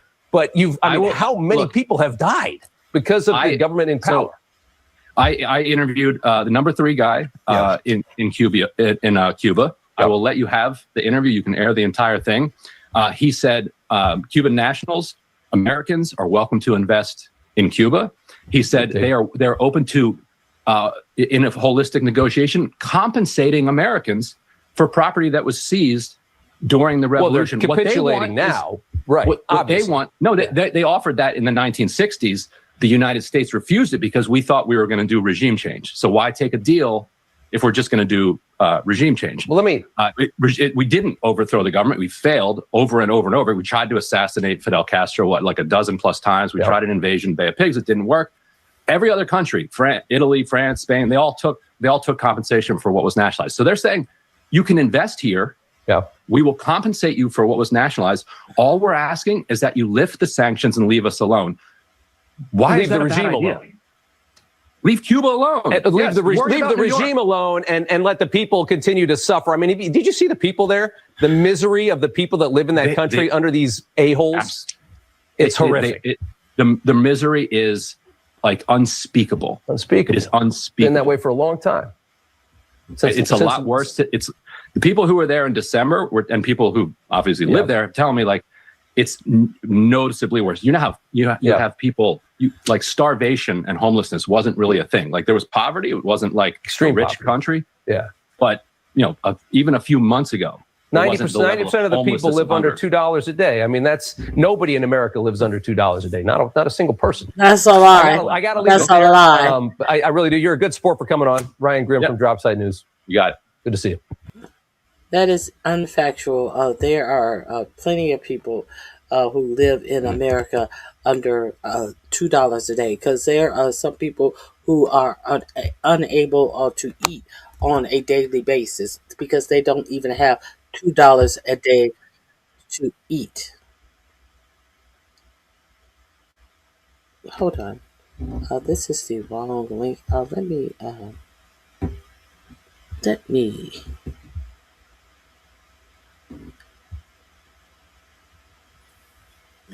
me see if I got the right link.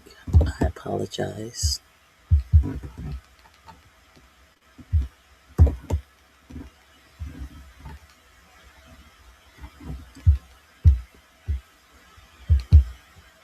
I wanted to move on to something else.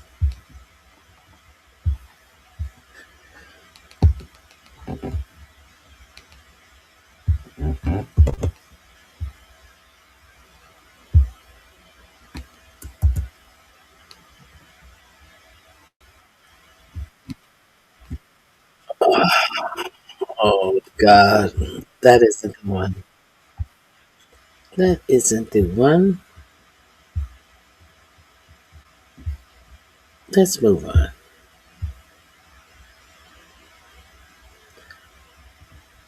If you guys didn't see, Melania Trump is in the White House telling you why, introducing a AI robot and telling you why you may want to have a AI robot teaching your children. Did you guys see that yesterday? The big introduction of AI into the White House by Melania Trump and her telling you how much better it would be if you had AI teaching your children and your child could excel in all these different ways and do all of this different stuff. I found it interesting because the AI robot actually spoke a lot of different languages, introduced themselves, had a little speech, did a little presentation, and then left. And if AI could do so much for your children, how come AI didn't work with Melania Trump on her own English? That's what I'm just curious about. I could understand the robot far more easily than I could Trump.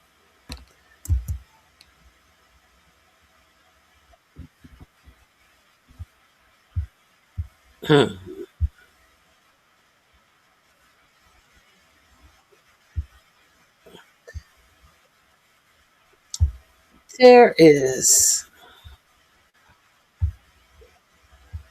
Okay, this is weird. I don't know what's going on with my links. If I got them out of line or are they out of line? I would be remiss if I didn't give you this story about ICE, about the Department of Homeland Security. Maybe this is one of the reasons. Uh, Maybe this is another one of the reasons why. Now, the government being shut down about ICE has nothing to do with ICE's budget, because ICE got their budget in that big bloated bill. But I definitely would be remiss if I did not leave in telling you on some of the things that they are spending their money on the approved budget that ICE has, that they put them into the airports to stand around doing nothing under the guise of trying to help passengers get through ICE, because ICE agents, because TSA agents have quit because they're not getting paid, so they bring ICE in who are getting paid. So I wanted to share this with you as well. You may not be aware that your the ICE budget is also allowing for this to happen in your state government, in your state police forces. Let's get into it, and let's get into the numbers. This is also on Ken Klippenstein's page. He does great work, as I told you, exclusive. ICE bounty hunters. Leaked database shows how ICE pays off local cops to do their bidding. And you will be amazed at some of the amounts that they can pay ICE agents to stand around in the airport, as they don't pay the TSA agents. As Donald Trump say, no, don't pay them. I don't like this bill. My voting suppression bill has to be in anything that you sign. No, don't separate paying TSA agents and don't separate paying TSA agents and voting on ICE having to unmask their face and wear ID and wear body cams. No, these two things got to go together. If they don't go together, don't vote on it. And your Republicans are not voting on it, as they are telling you. The Democrats are keeping the government closed and not keeping TSA unpaid. But this is bullshit. What else is bullshit? This is all the money that ICE has to throw at local police departments and to pay them and to actually supplement their wages to the tunes of millions of dollars. While ICE agents are temporarily confusing things even more at airports, behind the scenes, the Trump administration is paying a posse of local police to carry out its immigration war. In an internal ICE financial ledger I obtained shows how the agency is turning local police department across the country into a vast decentralized immigration army.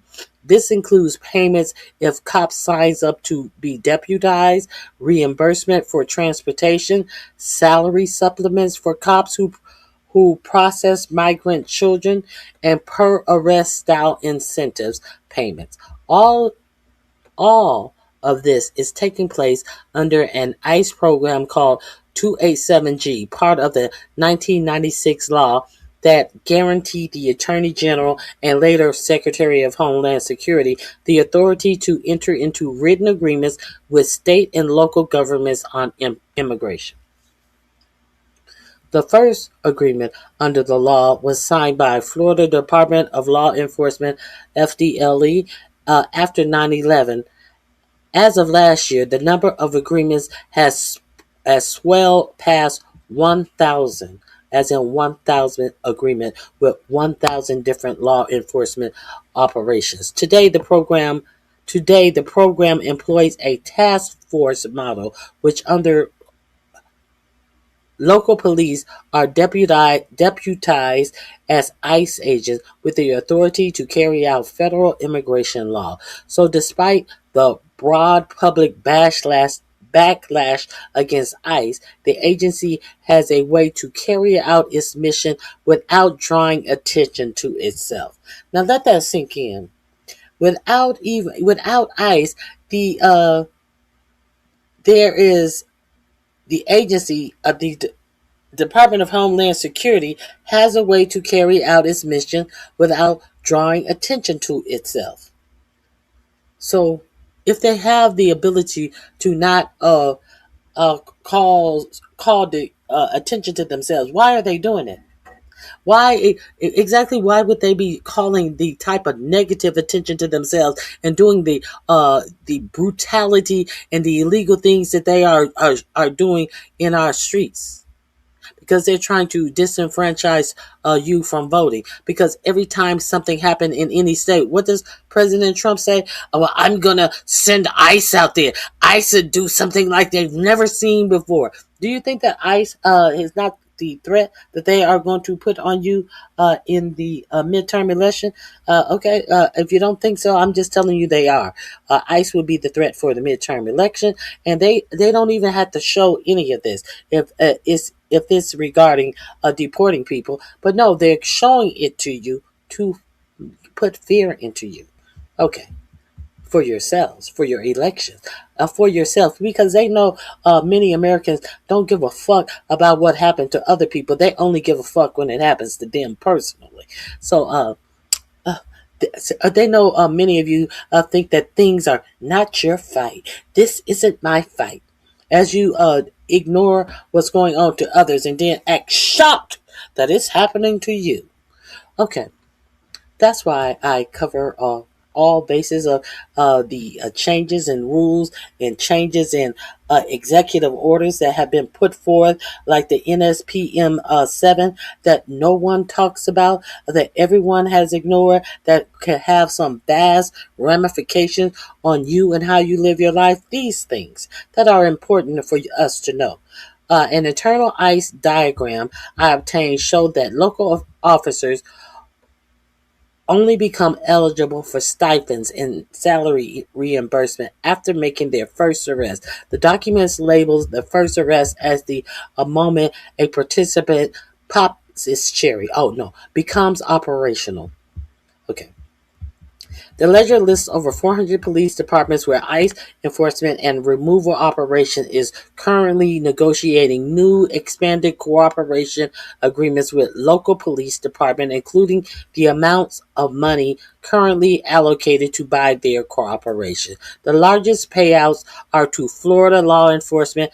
In addition to earlier awards, ICE has set aside an extra $89 million in incentive funding for the Florida Department of Highway Safety and Motor Vehicle Division Highway Patrol, which already has 1,803 task force officers credentialed under the program. There is roughly $5 million for the 719 task force officers of the Florida Fish and Wildlife Conservation Commission and nearly $4 million for the 503 task force officers of the Florida Department of Law Enforcement. So that is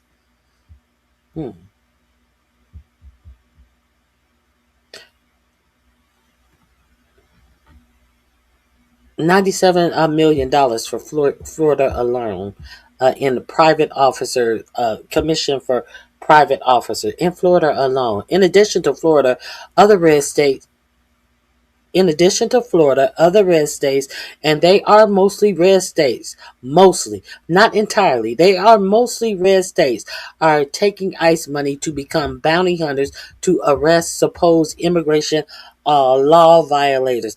Arkansas State Police is receiving a base award of $4,225,000 $225,025, covering 550 task force officers, with an estimated of $8,250,000 more in incentive funding to come. You understand? Over 12.5 million is Arkansas is receiving. Over 12, and I don't know. I didn't know immigration was that bad in Arkansas, but obviously it is. That's something I didn't know. Oklahoma Department of Public Safety is getting $5,380,025 base award, covering 704 officer, a $1,650,000 salary modification on top of that, and a staggering of $38,220,000 TBD line items still pending. Louisiana State Police is receiving a base award of $880,025 for 104 officers, plus an additional $45,000 in salary modifications.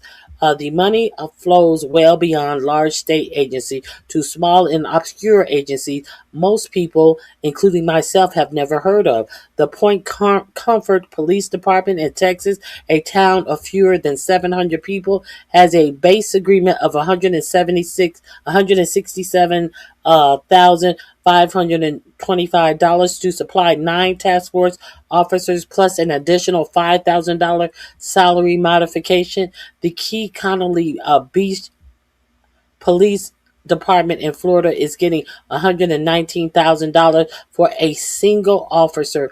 Once you add the 107,500 base award to an $11,500 salary supplement. This is for one officer. The Coward Police Department in South Carolina, also serving a town of roughly 700 people, has a base award of $107,520 for one officer, with another $15,000 modification layered on top. And he still get his salary. Then there are the departments whose payoff has exploded between their initial agreements with the federal government and the later Trump modification in 2025-2026. Georgetown County Sheriff Office in South Carolina started with a base award of $542,525. Now it has a pending modification that takes on nearly $3 million more in incentive payments.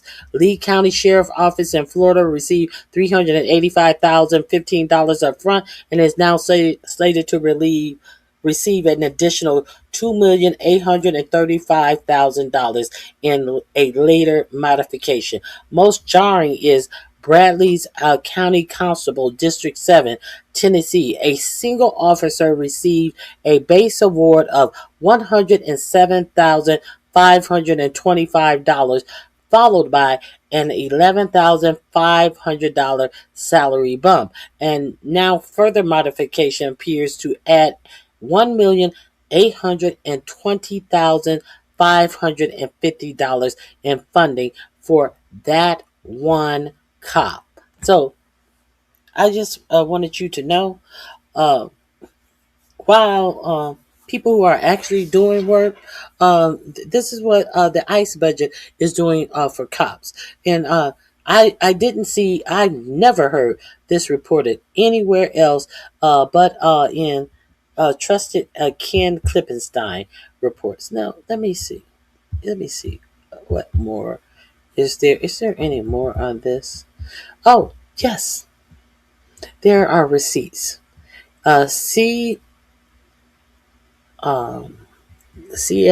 description for copying and pasting. Here is a receipt right here for participation salaries, ERO, immigration enforcement activities for unaccompanied alien children. He is dropping receipts as he always does. If you would like, here's the leaked document. ICE source told me that the program had grown so large that simply administering it is taking up a significant amount of the agency's time. Absent from the list of bounty payments to states and localities are new payments to California, New Mexico, Illinois, Vermont, Massachusetts, as well as other blue states. The reason the money is being doled out to cooperative pro-Trump states and departments, affirming that these are political payoffs and hardly a pure national program. My God, today. So they're telling you that these are payoffs.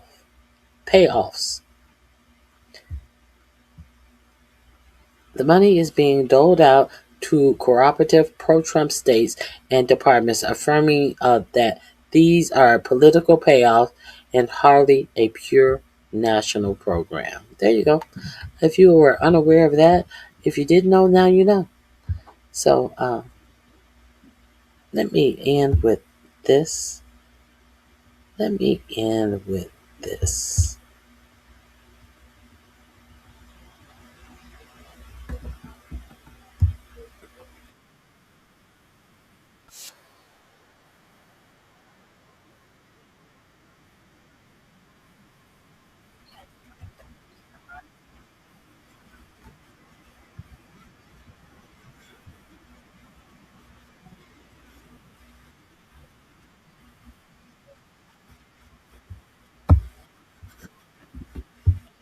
Quote.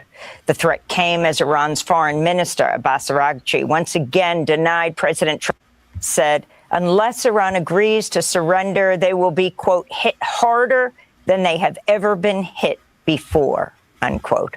The threat came as Iran's foreign minister, Abbas Araghchi, once again denied President Trump's claims U.S. officials are negotiating with Iran for an end to the war.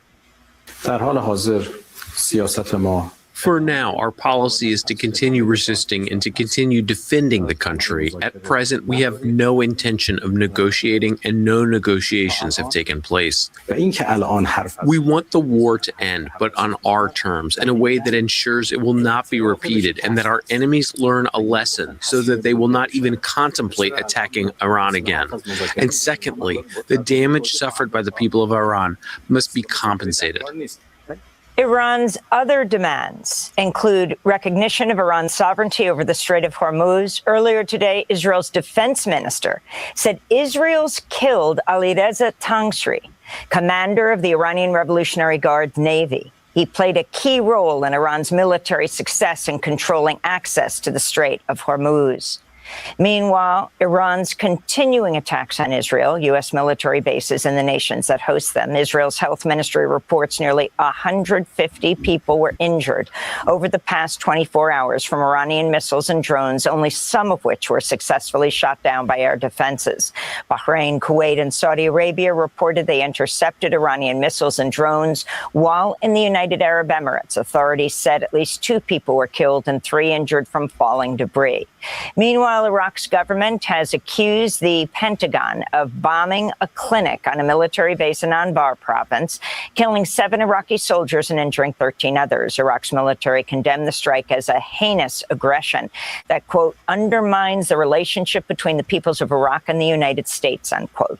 The attack came a day after another attack on the same base killed at least 15 fighters with the former paramilitary group Popular Mobilization Forces, which includes Iranian-backed brigades. The Pentagon denied targeting a clinic. Israel's bombed Beirut and pushed deeper into southern Lebanon as it outlines plans to occupy the region. This comes as Oxfam says Israeli forces are destroying water and sanitation infrastructure across Lebanon, repeating the same pattern used in Gaza.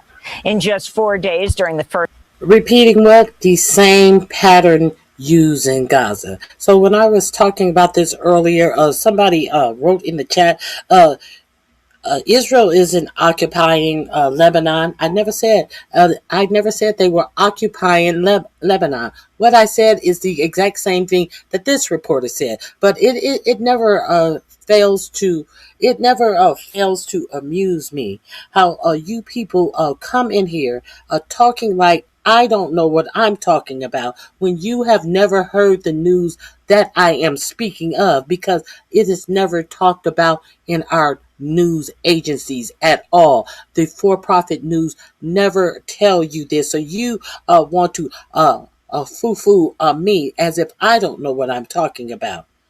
Then you run off to sit up in someone else's chat to write dumb shit that you are trying to bring attention away from the folly that is this fucked up administration.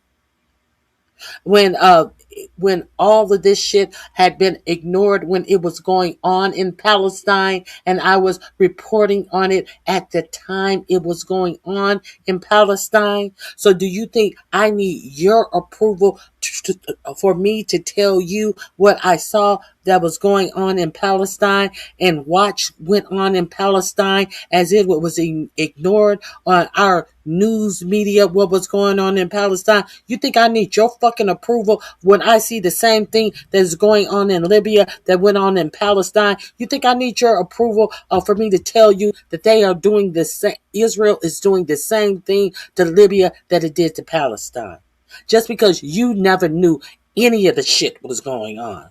You motherfuckers really need to check yourselves, because your ignorance is unimpressive.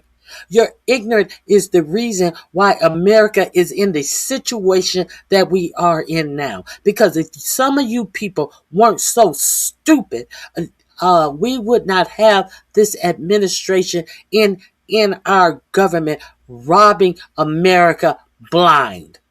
But you're gonna argue it all you want to, but bitch, one day you're about to feel it real soon. You are really about to feel it, because America told you they don't give a fuck about the American people. They got this bitch out here who can't even speak English well herself, telling you that AI should be teaching your children in schools. So what are the teachers gonna teach? What are teachers gonna do? They're gonna die because they're gonna lose their health care. They're gonna die because you're gonna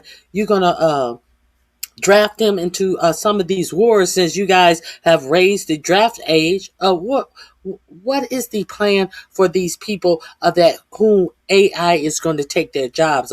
You know, this is the one thing they never tell you what the plan is for the American people. They tell you all these big plans about AI. They don't never tell you the plans for you. You better catch on. And if you won't, you may catch on a little bit too late. Let's continue. Weeks of fighting, Israel damaged at least 7 critical water sources in the Bekaa area, cutting off clean water to nearly 7,000 people. Meanwhile, Human Rights Watch documented Israel's use of white phosphorus munitions over the southern Lebanese town of Yofmor on March 3rd, firing the incendiary weapon over residential areas and sparking fires in at least 2 homes. Ahmad Beidoun. Okay, hold on. Terrible times. And what is your point that America is the enforcer for the central banking system? Do you understand that the BRICS is taking over the central banking system because America is over the central banking system?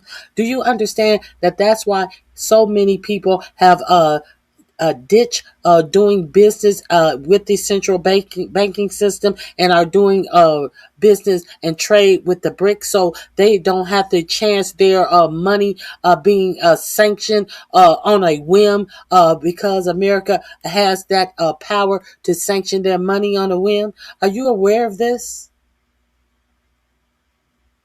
Are you aware that so many countries are buying fewer bonds in the United States because they do not trust the United States economy? Do you understand that so many foreign countries that used to hold up the American system, that used to hold up the American system by either investing in our stocks or buying our bonds, are doing neither?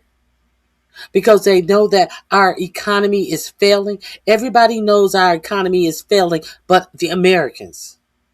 As they say nothing, as they send all of this money and treasure off to a fucking fake ass war for fake ass reasons. Who do wars always benefit? They always benefit the military contractors, the billionaires. At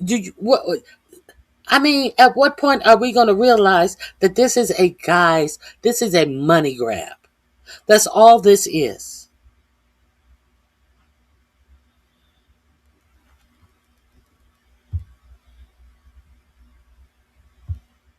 Okay.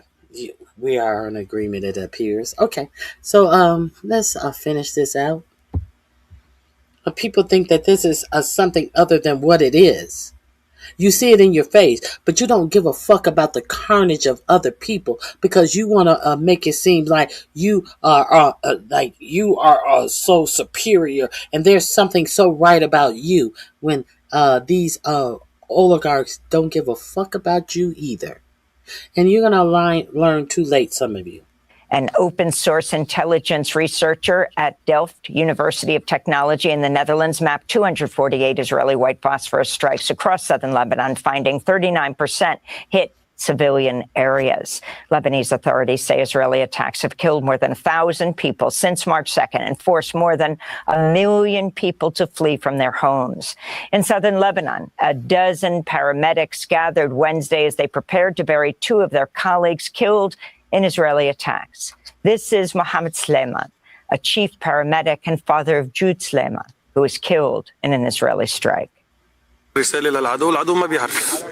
2 men wearing the clothes of paramedics on a motorcycle for paramedics, which had a paramedic flag and label on it, paramedic lights on it, wearing helmets. Everything about them says they are paramedics.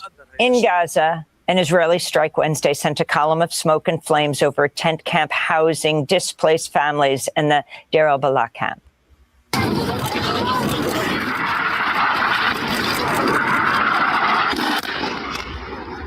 Medical workers said the bombing killed 1 Palestinian and injured 8 others. Residents say Israel's military ordered people to leave their tents and flee the area ahead of the airstrike. So, I thought the bombing was over in Palestine. I thought that there was peace in Palestine. They're bombing in tent areas once again.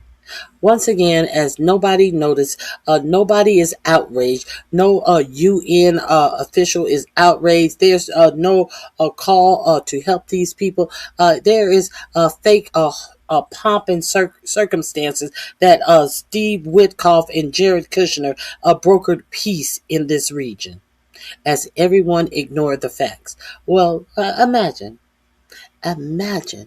if it is you and your family that have been robbed of your homeland, robbed to the point that you're living in tents. I guess that's when it'll matter. I guess it'll matter only when it happens to you. So I'm just giving you the information. You do with it as you choose. Let me drop the link to Democracy Now! In the chat. This is to this particular story. I recommend that you all visit Democracy Now! Here you go. And a very good informative site. If the US dollar is doomed anyways, why not send it away? It is doomed anyway. It is doomed anyway.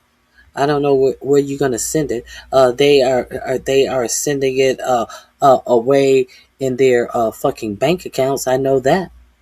I know it's not benefiting anyone in the United States, as they try to say that everything that is to support the American people is waste, fraud, and abuse. So I appreciate all of you coming out to spend a little time with me. I hope you hit the like button, and I hope you subscribe. I hope you share me out. I hope you come back and write a comment in the comment section. If you want to support the channel, you can do a super chat, or you can hit the Cash App $ RonyiQ. It has been a pleasure. It is always good to see you, my mod Leonard. No, you and your ignorance is an embarrassment to America. So if I'm an embarrassment, why are you over here in my chat, writing in my chat? Because you're a fan, because you are an obsessed fan that can't stay away. So Sandman, please hit the like button on your way out, you bitch motherfucker. Hit the like button on your way out. I hope you guys have a great remainder of your day. And if you want to fit in, just come in and say hi. A whole weirdo. All right, guys, I'm out of here. Bye-bye.